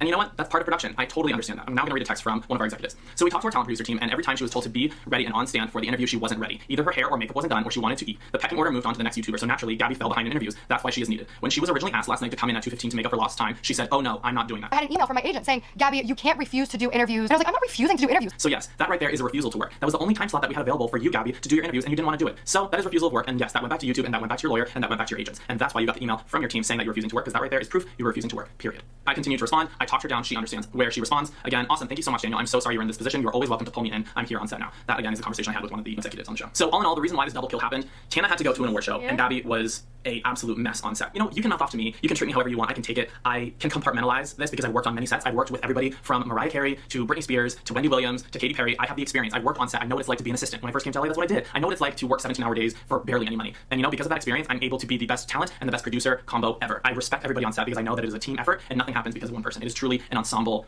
situation going on here. But my big issue here is not only were you disrespectful to me, you were disrespectful to the crew. And the crew are our family. We've been working on the show for 4 years. We work very closely with each other, and they are like family, and they work extremely hard. So when I have some of my friends who are A-list makeup artists and A-list wardrobers, that really affects me, and it really hurts my heart that somebody's making them feel uncomfortable because they're working their ass off for a rate that is not what they normally make. It is much lower on productions, and most of them were doing it as a favor. We had Lipstick Nick, who is an incredible artist. She was beating so many of the glamour mugs. She's a dear friend of mine, and I'm so lucky to have had her. But when she's making it difficult for these people to do their job, that's where I have a really big issue. And that right there is, in addition, is to why she was killed off the show. Okay, so she was killed off the show. Next, I want to talk about the key art shoot. Key art is the art for billboards, for thumbnails, for VidCon art, for banners on social media, for buses, bus stops, all that stuff. We were doing press interviews, we were doing BTS interviews. So basically, it is on set. I believe we shot at, like, I think it was like Milk Studios or Kyoto Studios somewhere. It's a beautiful, massive set where they shoot a lot of movies, fully air conditioned. There's a huge green room. It's much more spacious. People can really do whatever they want. It's normally a 10 to 12 hour shoot day because we're not only shooting singles of each person, we're also shooting the cast together. We're also shooting the reveal. We're just shooting so many things that it's a really busy day, but it's much more low key. There's not a lot of running around. It's very chill. You can get your Starbucks before, you can work. It's very calm and relaxed. So the day before the key art shoot, Gabby had another extreme meltdown to me personally. Again, I really wish I did not have to deal with this, but I did. It is not in my job to deal with it. I was verbally harassed. I've never liked Gabby. She always annoyed me. Yeah, I don't think it's not that I disliked her, but the only positive view I've had on her was like feeling bad for her, you know? And I think she milks that too much, but I don't think it's a good thing to have people feel bad for her. I was attacked. I was demeaned, and she made me cry. At this point, I'm running. It's a few days after the shoot. I've worked the entire month on this, and I don't want to get emotional about this, but I was fucking tired. I was absolutely exhausted. She sent me this voice note, which I will play. I cried. I was bawling my eyes out. I called Colleen. Colleen can stand by this. I did not know how to react to this because I've never felt so demeaned and so put down ever in my life, especially by somebody that I considered a coworker, somebody who I was friendly with, somebody who I truly did my best to appease and support and be kind to on set. So you may be asking, why did Gabby have a meltdown the day before? And it's because she must have misscheduled something in her own schedule, and she could not see her personal trainer, and she had to move a music session in a writer's room or something like that during the time that she would be shooting for the billboard. I am now going to read some of the text that she sent me. This was March 21st, 3:25, the day before shooting the billboard. Your team is being really inflexible with the call time, and I have somewhere I need to be in the morning. I didn't realize it was going to be an 8 to 8:30 p.m. wrap, or I never had agreed that the date change would work. I rescheduled my whole life around the first dates, then rescheduled around the second dates, trying my best to be flexible for the third date change, and I know to no one's fault, but I can't keep moving my own projects. You know what I mean? So what she's referencing here, during the few last days of production, we actually had to shut down the entire set because of the Santa Ana winds. We physically could not film anymore. The cranes that were holding the cameras were literally being blown and swaying side to side. So for the safety of the production and all the crew and the remaining talent, we decided to hold 2 days. So everything was kind of pushed by 2 days. I responded, totally, this actually isn't any connection to the show. It's a production company hired by YouTube. We don't work with them. Let me see what I can do. What do you need timing-wise? I said I could be back in my place in WeHo by 1, which is already taking 2 hours off what I already was doing. They wanted 10:15. I said I can't do that, and they won't move it at all. So she's giving me a window from 8 to 1, I believe. I'm a little confused. To get her in makeup, to get her in wardrobe, to shoot a billboard with 10 other people, to shoot interviews. It's just not realistic. So I responded, lol, I just called and spoke to the producer of the shoot, and they're trying to work it out. I think I was trying to say you have a hard call time, which means that you have to be there at a certain time to be on camera. So it's difficult as you need an hour and a half for hair and makeup and 30 minutes for wardrobe. To which she responded, I get dressed in 5 minutes. The fuck. I'm going to leave this for Andrew, which is her agent at CAA, because I have no pull at all here, babe. And then she responds, well, then I'll show up when I can show up because Andrew is useless and they treat me like trash. So IDK man, I have a commitment. Her commitment was going to the gym. They can wrap me earlier and I can get to where I need to be within business hours, but I can't do a full 10 to 11 hours tomorrow. JK, that doesn't work. My trainer isn't around except my normal time. Dude, don't think I can make it. Sorry, they're being super inflexible and there's only so much I can do. So at this point, Gabby's saying that she's not gonna come to the Billboard shoot. And I'm fucking furious. There are tears in my eyes because I'm absolutely over emotional. I'm exhausted. I haven't slept in days and this is just not gonna fly for me. So this is me snapping. Gabby, you know how the shoot works. You've been on the show before. It's a massive production for the billboards, trailer, artwork, marketing, etc. You are a huge part of the show and it's unfortunate this is even an issue. Again, I have zero qualms from anyone else, even someone who has to breastfeed a newborn. I understand you are busy, but at this point, I feel extremely disrespected and sense this is sabotage. You are contractually obligated to be at the shoot. Friendship set aside, I've gone above and beyond to do my best to make things easier for you during production, but I'm at my line. If you'd like to be part of this beautiful marketing with our fellow amazing cast, we look forward to seeing you on set. If not, that's your decision and I'll let you handle the situation moving forward. To which she responds, honestly, Daniel, I asked to come in an hour or two later so I don't ruin the project I'm in the middle of. If you think that's sabotage after you and Joey literally killed me off for wanting healthy meals and standing up for myself when no one was making it happen, I'm just confused, lol. I think there's a lot lost in translation, I respond. Everyone wants you at the shoot. I would love to be able to accommodate pushing a few hours for you, but this isn't possible. It's a domino effect. If we push you, we push every other talent, photographer, editor, etc., costing hundreds of thousands of dollars. It's an annoying part of these massive shows and I'm sorry it's not really adjustable this late in the game. This is now 7:30 p.m. the night before the shoot. I'm stressing, I'm talking to executives, I'm talking to YouTube, I'm talking to people's lawyers, people's agents. None of this is in my job description and I'm doing it because I want to fix this issue and I have direct communication with Gabby. Okay, so Gabby then sent me a voice memo, which I will play right now. It's basically reiterating everything, but I just want to show you guys. It's also 3 minutes long. I've never sent a voice note longer than a minute, so the fact that this was even sent is completely deranged. But it's basically reiterating everything that she had said before or what she believes to be true, and now you guys have the facts here and you actually know what the deal is. Daniel, I'm like actually chuckling to myself because it's honestly We're gonna lower it. unreal. I have gone above and beyond, and I have sat there for hours in complete full glam when I knew I was not needed that early and did not get my interviews done and then had people lie to my agent and say I was refusing to work. That is ridiculous. Now, you guys rescheduled the shoot multiple times, and I have rescheduled my schedule multiple times. I have a conflict. I didn't realize that this was going to be an 8 to 9 hour day. Colleen is saying the same thing. She's freaking out because nobody can understand why this is this long of a day. I'm gonna pause this right here for a sec. She doesn't know that Colleen is one of my best friends, and I was on the phone with her. Colleen knows exactly how the shoot works. She's had multiple shows of her own. She's toured the world. She's had a Netflix show. She knows exactly what key art shoots entail, and this was not a non-issue for her. She even brought her assistant Corey with her. He was handling things. Her whole family was there. She had her own little green room where she could breastfeed. So I'm not sure where she's thinking that lying using an amazing person like Colleen is gonna get her. I'm very confused here, but I digress. Let's continue. Is extremely inefficient. I know that I'm going to go sit there for hours and hours and hours and hours when realistically it should take a couple of hours. I have something that I have scheduled, a project that I've already rescheduled multiple times now. I have to work around other people's schedules for that too. If you guys He can't talks be fast flexible in by regular 2 hours speed. after the bullshit that you guys put me through, Oh, thank you for the I would love 100 to send you bits. pictures of my back and the Come hives on. on my neck, my ears, and my chest, and the extreme bloody Colleen breakouts I is have the girl with nobody behind listening to me about the your relationship to Windows. Lee. I'd like to send you the photos of the bruises Less and than cuts 3. from my bleeding wrist from the rope that you guys tied around my wrist. Thank you, Mars Mobs, for the 100 bits. And I sat there for literally 35 to 40 minutes. I'm gonna pause it again. So during one of the scenes, Gabby was tied to a chair in the dining room of season 4, and there was somebody across the table from her that was also tied to a chair, and that was me. Every season I have a little Easter egg character. I was in full prosthesis. I was a caveman, a pretty gorgeous one if I do say so myself, and I was tied with that same rope. I was tied by the same person in the exact same way. This is stunt rope. It is so myself, and I was Why is his... Oh, you guys can't see. Can I do another one? Hold on. They kind of fucked up his eyebrows, though. Like, thank you, Avla's season for the tier 1. Like, what the fuck? Why did they make his eyebrows look like that? That's honestly tragic. Like, why did they do that? He has naturally very luscious, like, let's look. Very nice eyebrows. Why the fuck did they do that? Is a caveman? Yeah, but that looks like poop. Like, they just put your fingers and smeared it. It's not even like, it doesn't look bushy. Yeah, they really did do him dirty. That's not like caveman eyebrows. I think it's the lighting that makes them look so tan. Because, like, it's like orange lights. But, like, come on. Why does it look like that? This is normal eyebrows? He already has... Okay. Anyway. tied with that same rope. I was tied by the same person in the exact same way. This is stunt rope. It is not real rope. There were no cuts on me. Unfortunately, I did not show my wrist. I didn't take pictures, but you know what? Maybe her skin is extremely sensitive and maybe she was scratched up a bit, but there were no cuts. There was no pus. There was no bleeding of the wrists, and it was not 40 minutes long. We filmed maybe 3 takes and we filmed in about 20 minutes. So again, I'm just not seeing the connection here. When the cameramen weren't even in the room to film, I had to be sitting there tied up with not even prop rope, real actual rope that bruised and cut my fucking wrist for no reason. Like, it's bullshit, Daniel. I have gone above and beyond for you guys. So for you to send me that message when I'm saying, hey, I need to come an hour or two later because I've already rescheduled this 3 times and I have to be there and I'm depending on other people, that to me is absolutely disrespectful. I feel so disrespected when the only thing I've ever asked for was a costume to fit, which again... A costume to fit, and it didn't fit because you did not come to the wardrobe fittings, Gabby. And guess who else backs me up to verify that information? Rosanna Pansino. I'll pop it up here. She tweeted on Twitter. She did not attend 2 out of the 3 of her fittings, and then she made a grown woman who was 9 months pregnant come to her music studio in Porter Ranch, which is a ways out of Los Angeles, and fit her, and then she still left early. So there's your reasoning there. This year it did not. And to be warm when everybody else is running around in... You had the option to be warm. You were given the option for a large overcoat, but you did not want to wear that because you wanted the beautiful garment to be seen.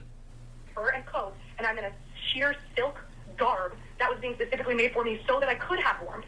To wear jewelry that I'm not allergic to, so I don't have... The jewelry situation, I'm not talking about this again. If you didn't want to wear the necklace, you didn't have to. Hives and pussy things going up and down my back Also, there's a cream for that. of my neck and my ears, and to have healthy meals. You guys, I've given all the receipts about the meals. This is a fabrication, so I don't know what to tell you. Maybe you guys are seeing... let me know if you guys are seeing something that's not there, because I went above and beyond several times. I went out, before cameras were up at 7 p.m., I went out at 7:30 to make her salads myself. And guess what? They weren't even eaten. And it'd be nice if you guys didn't lie to my agent and say that I was refusing to work when I'm literally sitting there. Daniel, you were sitting there when they came in 100 times and said, Gabby, get ready for your interview. Like I said, hurry up and wait. She was refusing to work, as shown in the text previously. And then I got ready for my interview, and nobody came and got me for my interview. And that's going to be relayed as I refuse to do my interviews and have my agent tell me that I'm refusing to work. So I'm sorry if everybody, first of all, had way less to complain about. And I'm sorry if... You're right. Everybody did have way less to complain about. Frankly, there were no other complaints because everybody's a professional and likes to fill out paperwork and notifies us of anything they may need on set, or they take it into their own hands or have an assistant or a manager handle it, unlike you. They all make their managers and agents do it, or just talk shit about you and Joey behind your back instead of saying it to you. Again, her trying to push people against me or say that other people are talking shit. I'm a very direct and blunt person, so I will always come to you, and you can always come to me, and everybody knows that about me. And demanding the respect that they want, instead of bitching about it behind your back, which maybe that's Hollywood, maybe it's just the behind people's back in Hollywood. But if I'm sitting there and I'm uncomfortable and I have very minimal, simple requests hey, can I please not be standing out in 30-degree weather and just silk this year? Can I please move my arms this year? Can I please wear jewelry that I'm not allergic to this year? And all of those things are ignored.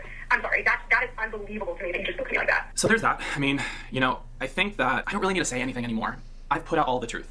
The texts are there. I have no reason to lie. I'm not pushing an agenda. I'm not pushing a series. I'm not here on a PR crisis tour to justify my behavior or to tell people I'm mistreated. Fast, it just sucks. It's so an I hope hour you guys video can that we're realize watching. how that affected me. It's not making me cry right now, but in that moment I was extremely tired, and I've just never been disrespected like that before. And there were so many other cases where I was with Gabby, and it really just fucked with me. And it made me feel like, oh shit, you're actually not good at your job. It made me second guess myself. When I know that I'm an incredible producer, and I know that I'm talented, and I know that I work my ass off, and I know that I go above and beyond. Okay, so at this point, after that, I reached out to another executive and explained the situation. Gabby said she was not going to be able to show up to the set. However, she is contractually obligated to be on the set. So after this situation, I contacted another executive and explained the situation, to which she responded, do you think I should call her attorney to get her to go? It's in her contract, she would be at the key arc. And I responded, absolutely, let's try everything. What are your thoughts? Then she responded, also, I'm talking to Steven now. He's head of marketing at YouTube. He's wondering if we hire a body double, shoot the double, and put her head on if she doesn't show. And I respond, yes. Then the executive responds, her attorney is just getting into this now, just hung up. I said we can offer her a body double, we can digitally alter her image on, she can have approval, etc. if she absolutely cannot make it. He knows this is in her contract and she agreed to it. Steve, her attorney, just talked to her. She said she will be there. She's going to call her agent to let him know she will as well. In case she does not show up, I have cold open booking a body double just in case. Planning for the worst here, all will be okay. So at this point, she's been threatened by her lawyer, she's been talked to by her agent, everything's contractual, so she will be showing up, hopefully. So later that night, I get a text from Gabby, I'm assuming after everything happened. I'm telling you right now that if I snap, no one can say anything to me. I have to eat healthy meals at 1:30 p.m. and another at 7:30, 8 p.m. no matter what we're shooting. I'm on a very strict diet and exercise regimen, and I have to eat in those hours, and it has to be a full healthy meal with enough calories because those are the only times I eat all day. I've already relayed that, but I also relayed it before we started shooting and no one cared. So maybe you and Joey make sure it's heard so I'm not killed off in the marketing shoot. Lol. Was supposed to sound funny, but prob bitchy in writing, so read it as a joke. To which I respond, sounds like a plan. Please let me know via a list of what you would like to eat for those meals, and I'll make sure it's there. Production deems healthy as chicken and veggies, so I want to make sure you have exactly what you need. Let me know when you can. Okay, hi back. Chicken, fish, veggies, sweet potato, black beans, salad. But their dry lettuce and 2 1x1 strips of meat ain't enough because I'm only eating twice a day. I need a full ass meal. I'm coming straight from my trainer, so I'm gonna be hangry as hell. I'm doing intermittent fasting, so I better be a Barbie by April 12th. As long as there's a healthy fat, a healthy carb, and a protein, it should be fine and enough calories. Gotcha. I'll have that available for you, and you can dress it as you like. Sound good? This is completely delusional behavior. I've worked with everybody, and I've never met anybody who acts like this. If you want something so specific, Gabby, you bring it yourself to set. This is not my job to feed you like this. If you're being difficult and you have this regimen, I don't know, I didn't know if you're a female bodybuilder or what the situation is, take it into your own hands. Like an adult. Like the 30-something old woman that you are. So all in all, I spent that night making her meals again. Unfortunately, I don't have proof of that in my picture because I never thought I would have to make this video, and I never thought I would do. But as you guys can see, before I did it, and I did it again because I didn't want to have issues. So on the day of the PR shoot, she did show up. Not only did she show up herself, but she brought her disgusting behavior on set. I felt I was walking on eggshells the entire day. I was complimenting her, wanting to make her feel confident, telling her she looked beautiful, which she did. But the thing is, again, she was making people uncomfortable. At this point, we had a massive room. Everybody was spread out a little bit, but makeup was still in its little section. All the girls were getting their makeup done. There were people being pulled for shoots, people being pulled for interviews. We were doing some of the billboard moments, shooting everybody solos and then shooting people together. It's easier to shoot people solos than basically put them in together in editing afterwards. However, one of the main issues that early afternoon was in the makeup room when all the girls were getting their makeup, wardrobe was popping in and out. A production assistant, who was this lovely girl, I don't remember her name unfortunately, came in and told Gabby that they're gonna need her on set in 5 minutes. She comes back 5 minutes later, she's like, hey Gabby, sorry, we're gonna have to push you another 20 minutes, we're still running a little behind. The girl turns her back and Gabby scoffs in a very loud way. You dumb fucking cunt. I have multiple women. I have multiple people who heard her. Not only myself, because I was in the room, I have seasoned makeup artists, I have wardrobe artists, Rosanna Pansino was in the room. I'm sure that there were other talents in the room that heard this as well. There is never an appropriate time to use that sort of language to anyone, let alone somebody who's on the crew, somebody who's on the cast.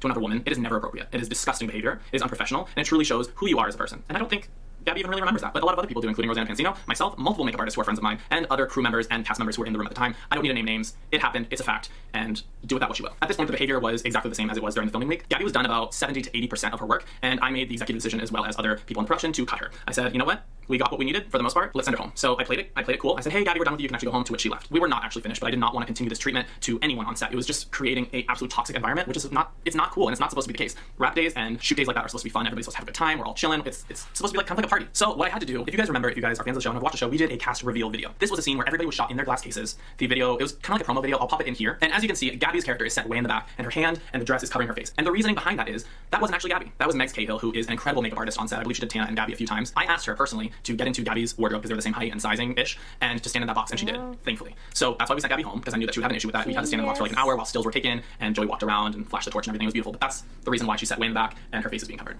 Let's talk about the next 6 months, 6 to 8 months after the shoot. The show debuted at VidCon July 11th to a fantastic reception. We did press and promo there. It was amazing. Escape the Night is such a moment at VidCon. We're debuting the first episode. There's so many fans. We have merch. We have everybody on stage from cast doing interviews. I actually hosted the on-stage interview with everybody. It was such a fantastic time to see all of you guys out there in the crowd. It was just epic.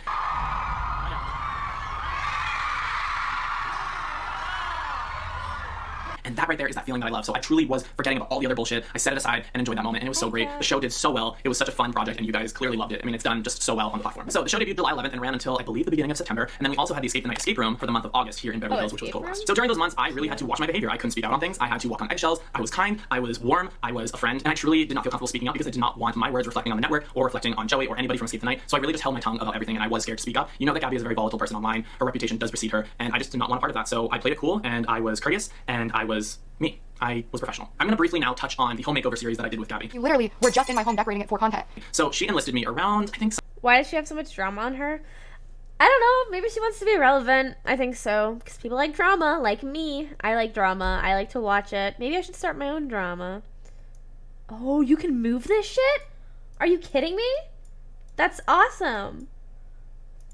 Sometime in the summer, she had just gotten a new house. I pushed it aside for a little bit because I was out of town. And then in September or October, I went in and I designed a space in her living room. Now, this was supposed to be a massive series with other large creators doing a room in Gabby's house. I'm not going to name names because I just don't want to get other people involved, but a dear friend of mine who is a massive DIY and lifestyle channel on YouTube was supposed to do another room, and she just felt extremely uncomfortable with Gabby's behavior. She did not have any creative control, so she pulled out completely. I was going to do the same, but I also didn't want to have any backlash from her if I had pulled out. So let's talk about the collab. I never did a video on my channel. The video on her channel was just completely erratic and a mess. You guys know I do home content here on YouTube. It's very put together. It's vlogging and professional style footage and educational and DIY adjacent. It was nothing like that. It is nothing of the sort. I wasn't really even in the thumbnail. My face was not showcased. I didn't gain anything from it. I wasn't paid for it. It was not even a collaboration. It was basically a brand deal for Gabby to outfit her home in a lot of things from certain brands. So there wasn't any creative control for me. I was essentially a handyman. I did create a mood board with things that I liked from the brands and the way that I wanted the room to be built, but at the end of the day, she picked what she wanted, and I was just there to install it. And again, like, I didn't get anything out of it, and I wanted to do it because I love home stuff, and I was getting more into the home space at that time. And then briefly, I'm going to talk about the Christmas party. I reached out to Daniel because he tweeted something about Santa's naughty list not coming to the Christmas party this year or something. So every year, Joey and I have a massive Christmas party. It's, you know, it's just a fun time to get everybody together, people that we work with, people that we want to be friends with, other YouTubers, actors, models, musicians, whatever. It's an eclectic group of people. We had this huge Christmas party. We had snow blown into the front of our driveway, so you could go sledding. There was a bar, there's food, there's catering, there's a big like white elephant party. Every year we're known for our Christmas party. And of course, everybody wants to come because it's such a gorgeous time. However, during that time, December-ish, Gabby was going through a massive drama. I'm not really sure which one it was. There's too many to count for, but I never actually invited her. But she is referencing a tweet. I was just being funny, saying it looks like the naughty. I'm not gonna go digging for the tweet, but it was something funny like, oh, Santa's gonna see who's naughty and nice. I'm checking my guest list and checking it twice or something like that. Basically saying that I'm uninviting some people from the party. She texted me asking if it was her at the time. I was like, no, I don't think so. And then the next week something else happened, so I didn't even send her an invite. I also didn't invite Trisha because she was going through a drama at the time, like she always is. I've known Trisha for a very long time. We have a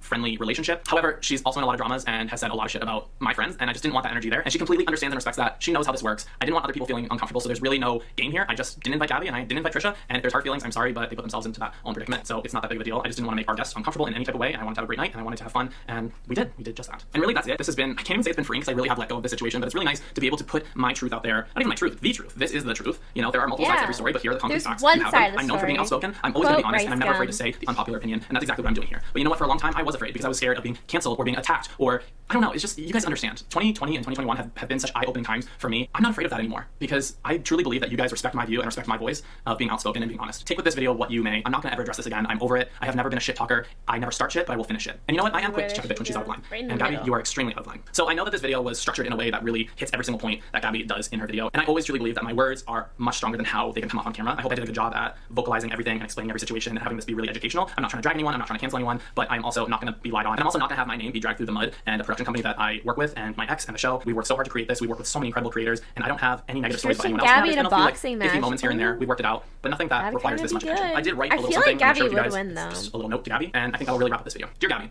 it's unfortunate that you continue to manipulate and use scare tactics in this series as a last-ditch effort to salvage what is left of your online influence. Continuing to play the victim card while never truly fully taking accountability of your unprofessional and disgusting behavior on set, to cast, crew, and lastly myself, while withholding the truth is beyond embarrassing. As outspoken and blunt as I always have been, I walked on eggshells for the past year of post-filming. I did not want to upset you in any way and believed you would attempt to sabotage the show or not fulfill your contractual obligations to get revenge if I had been upfront and honest with you at the time. I was scared to speak out due to fear of being attacked and canceled, or my words reflecting poorly on my partner or network affiliates. This seems to be a common theme online, bullying others into submission. I have moved on from this. I have grown, and I'm grateful to constantly be working in the industry that I love so much. I have personally apologized on your behalf to the cast and crew and dozens of makeup artists, wardrobe stylists, producers, director, and executives that you have hurt so deeply, and I hope that one day you are able to do the same. I have accepted your half-baked apology, which to me means nothing. However, your actions will never be forgiven. This is a tough industry, and while I believe you may have some talent, your reputation precedes you, and any chance of a successful future career is shrouded by the narcissistic behavior and burnt bridges of the past. I hope you are able to seek the help you truly need to heal your heart and soul and find happiness in your life.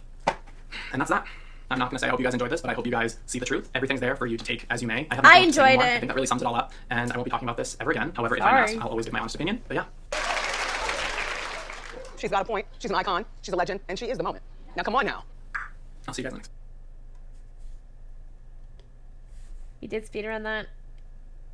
But that was perfect. Okay.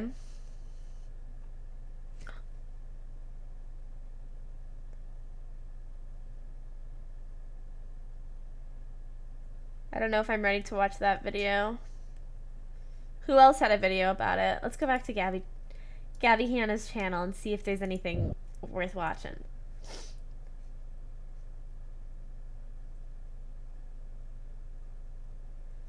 Alright, tell me what intrigues you, chat. We've got Trisha Paytas on the frenemies. I already watched this one. But it was kind of like the difference between his and Gabby's video endings. Part 2. But this is for Trisha. Thank you, Valkday, for the 100 bits. Isn't there frenemies drama? There is. There is frenemies drama. Revisiting Rice Gum drama. She's revisiting... Oh, holding it T channel accountable. Am I a T channel now? Do we think? Do we think I'm a T? Fuck.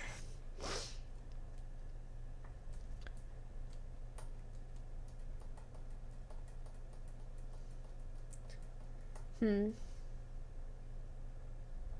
gonna... Which one is the part 2? What's the part 2 to? Oh, is it like an old video?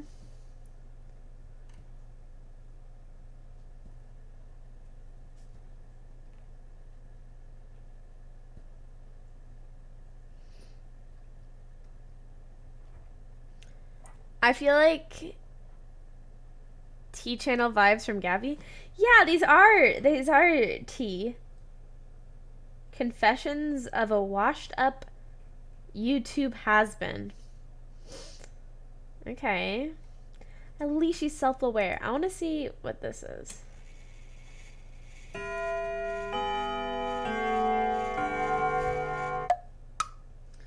Oh, these are just tweet receipts?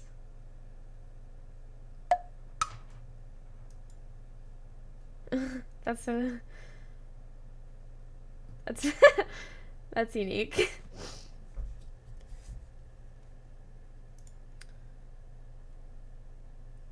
What does she do? She makes music and drama. She has a story time. She has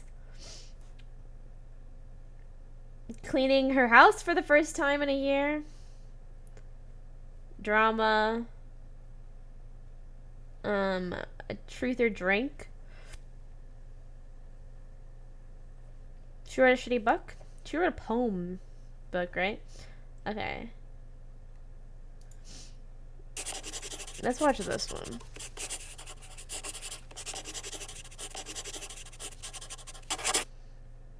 Another day without sheets.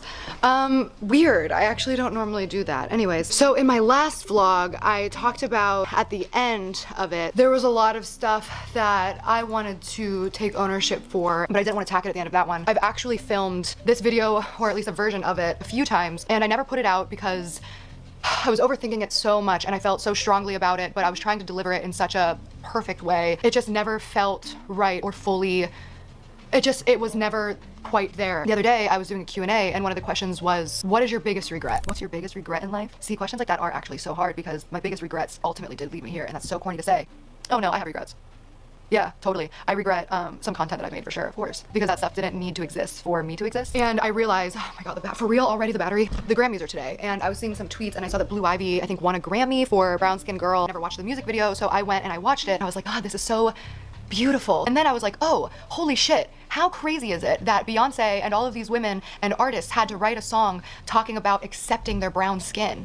And why is that making me feel so good inside? Imagine white people writing a song being like, white skinned girl. Like, it's like, no, dude, like I don't need an anthem for myself. And I think that's why I felt so compelled right now. So here we are. And I didn't really prepare because I find that in the past when I try to do that, I overthink it. At this point, I would rather take out the element of my own selfishness and ego and just speak from the heart. And hopefully, as you watch it, if I do say something wrong or misstep, feel free to correct me. But this feels like the only way that I can get this out and truly say what I'm trying to say. So I want to talk about the inappropriate content that I've put out, the racially charged content that I've put out, and pretty much any of my contributions to detrimental cultures. And I think that the most obvious...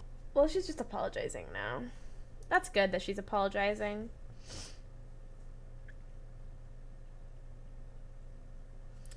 What's happening with Trisha?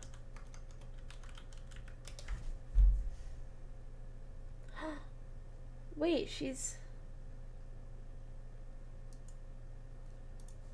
Let's look.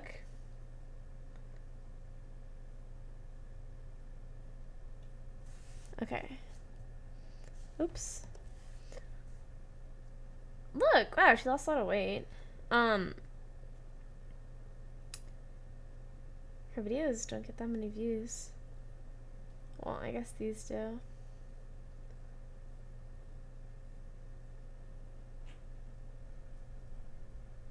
I guess she did apologize.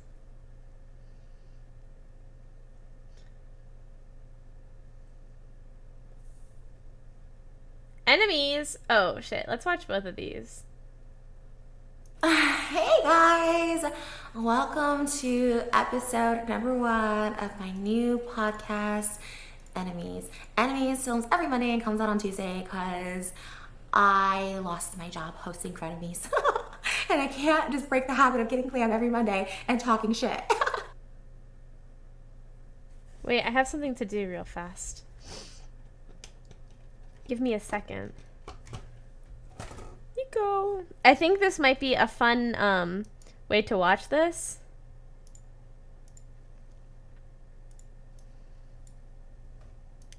Hear me out.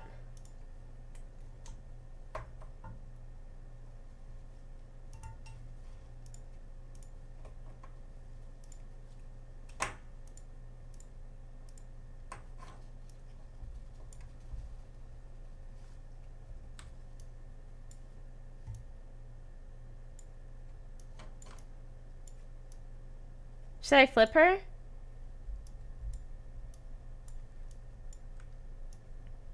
Oh shit.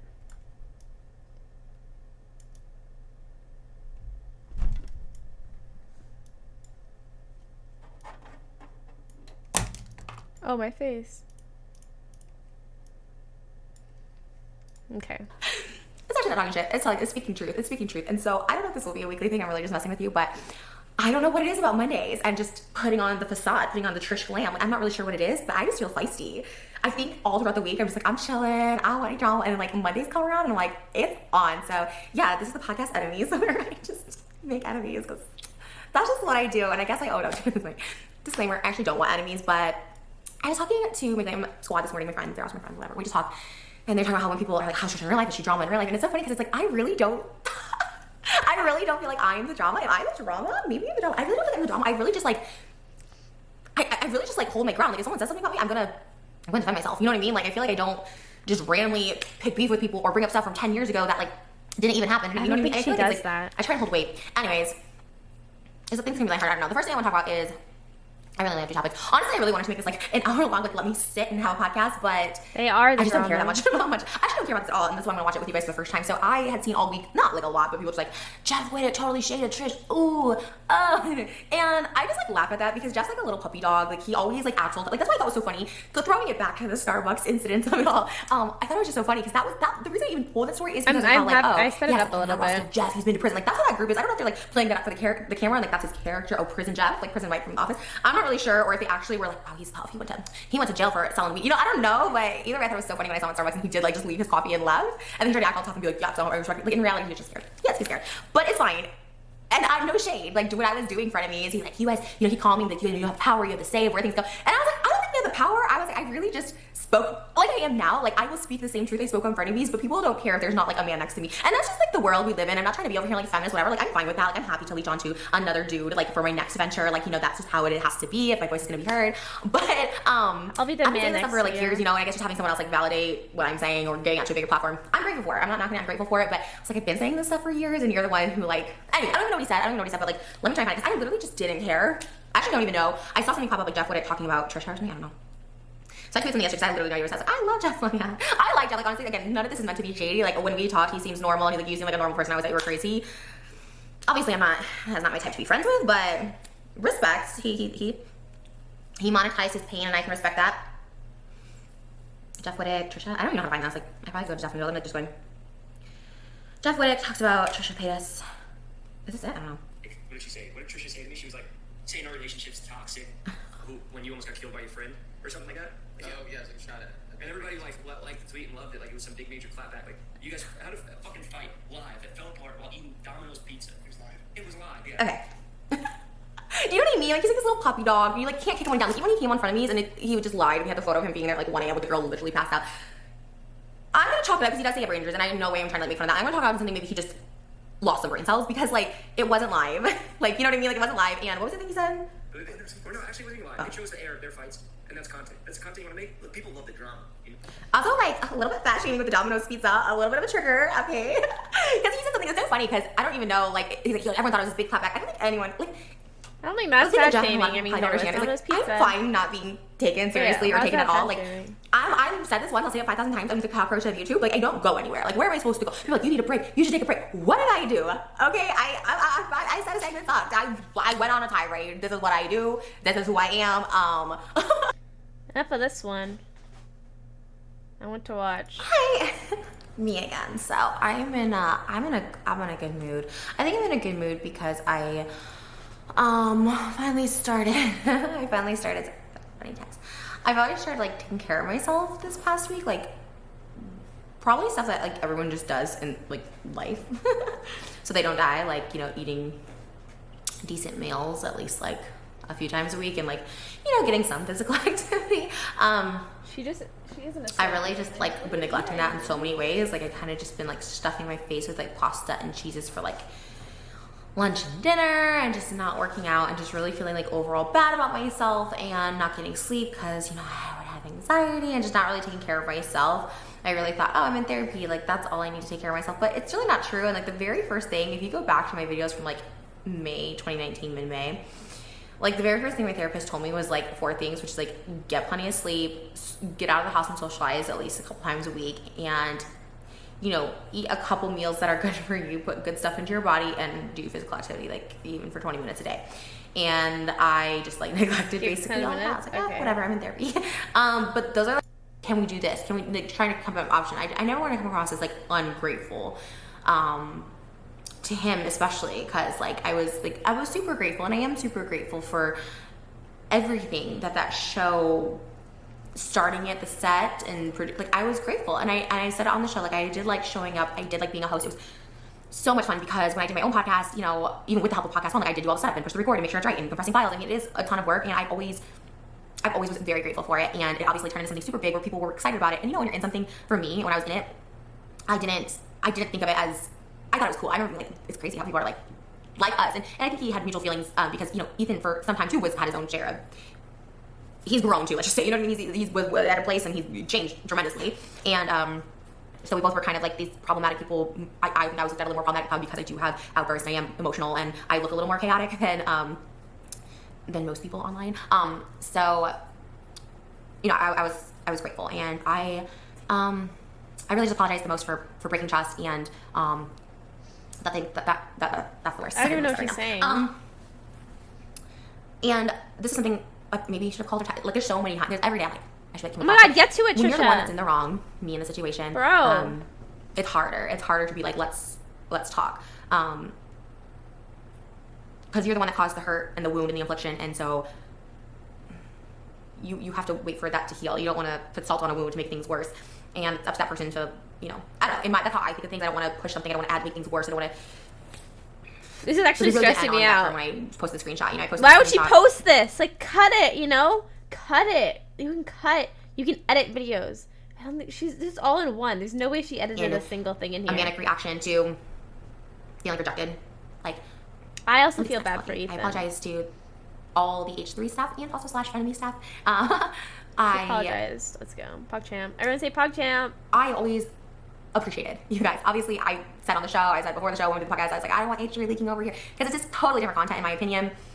The way I expressed myself, communicated this, was disrespectful, and I really apologize. Specifically, like, just as much, I was gonna say more, but just as much as my apology to Ethan. It's, you know, Ethan and I are on camera, right? Like, I always thought our riffs, our tiffs as what the content was when it happened. It didn't happen much because it was real. Like, anytime I was triggered or whatever, I went into like a episode, you know, I was happy to have that be the content, but it wasn't that often because it really does affect me. Clearly, it really does send me into a spiral, and we didn't have that for so long, and it felt really good. And I think people like that so much more. I saw a TikTok of this amazing artist named Inky, which I actually met her ironically when we were filming Frenemy's vlog number 2 on the Hollywood bus tour, and she had come up to me, and she had done portraits of me before. She's an amazing artist, and she did the one of me, Ethan, like sipping tea, and then like she did this cool like trick thing where all of a sudden it became like pizza. It was like us like angry. It's so pretty, and it really kind of made me really really sad. Because I started reading the comments, and here it is. I don't want to get copyright, so let me just turn this down. Okay. This is the art. It's Inky. Why would she not edit? She doesn't edit her videos. This gave me so my feels yesterday. I was like so emotional. So she's like drawing all this out on like some iPad or computer program or something. It's so cool when it zooms out. Just wait for it. Oh my God. So we're all happy with the tea, and then the pizza came, and it's like it's reversed. See, it's like a reflection. It's so cool. But all the comments are actually so sweet because the comments have been brutal. I mean, Ethan's stands are there. Again, I respect. I'm an online personality. I post content. I respect, you know, a loyal fan base. But yeah, I was like, they should have never ate the pizza. The pizza curse was real after all. This one, honestly, they should still come back to the show. I know Ethan's over it before the shows. They have conflicts. But they get back together, just a little bit smiling side up. Literally never bought something. Oh, she's Sylvees. Cool. Everyone should tag it. Trisha liked it this time. I did like it. I don't blame them if they said it seemed to stress both out. And yes, I want to make that clear too. This is in no way me trying to like, oh, bring me back. You know, I always been resilient, and I'm someone, we're very different. Me and Ethan, like, and it was evident on the show, and not in a bad way at all, because like he's so successful. He seems very content in life, and I'm someone, not to quote him, but I'll never be satisfied. I'm someone who's always just ready for the next thing. Then what's next? What more can I do? Like, I try and do just the absolute This is confusing. I don't know what it is. I literally write. Edit your videos, Trisha. Holy fuck. I'm actually so fucking stressed out watching this. She talks about nothing. Like, it's hurting myself. I'm actually getting so furious watching this. Good thing you apologized. Okay, we'll give her a better clip. Like, I'm running out of time. There. Good thing you apologized, Trisha, but holy fuck, edit your fucking videos. I can't do this anymore. Why did I don't fucking know what she's trying to say. I don't know. I don't know. I wish I could tell you. She can hire an editor. She bought like a $40 million purse. She can hire an editor. She just said sorry. Oh, ad money? I don't see ads in here. Maybe she does have a lot of ad. But holy shit. I'm pissed off right now. She does not process what she's saying. It's literally like gibberish. It's fucking gibberish. It's like, you know the phone thing when you're texting someone and you just click the middle one a million times? That's how she writes scripts for her videos. She just clicks the middle autofill the whole time to build sentences that don't make any sense. Talk nothing for so long. I sat there for so long. Sorry, trying to understand what she's saying, and I can't understand fucking anything. How does it have almost 1 million views? How?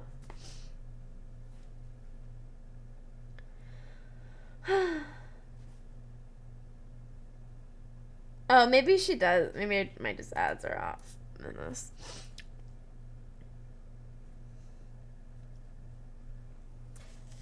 probably, if she hired an editor, it would be like a 5-minute video. And she wants to get a little bit more ad revenue, I guess.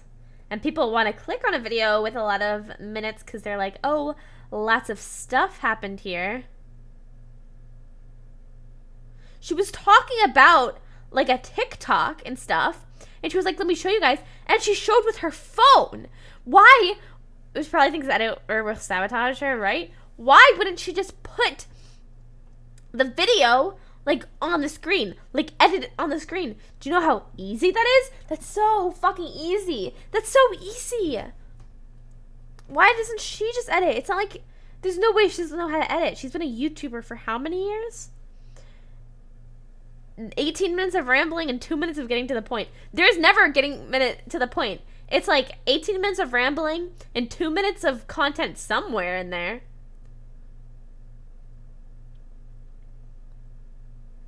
Oh my god. That was a lot for me to deal with. Did I not think a sub? Did Everest_Flores? Thank you for the 5 months. I don't know if I thanked you. I think I forgot. That made me so mad.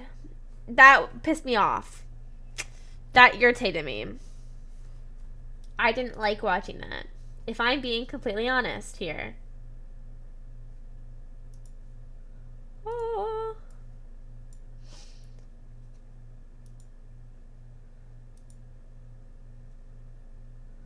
Okay.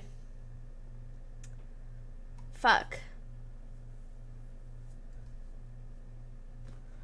At least there wasn't any crying in that one. Yeah, that's true. She seemed stable. Just like mumbling too much. Like, come on, please. Okay, I think we're gonna raid someone now.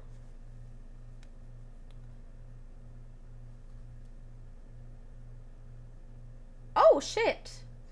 Charity stream?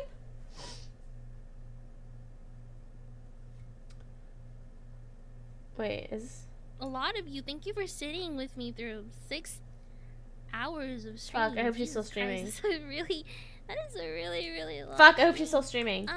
It sounds like she's not. Go to her. Go to her. Okay, let's go. Rate someone. No! On my list, and then I'm gonna play music so you guys don't have to listen. You know what? No, we'll listen to. Perfect. Thank you, GG, for the. Wait a sec. Thank you for the Twitch Prime. What do you mean, wait a sec? Sylvee! Bye, everyone! What are you doing, Sylvee?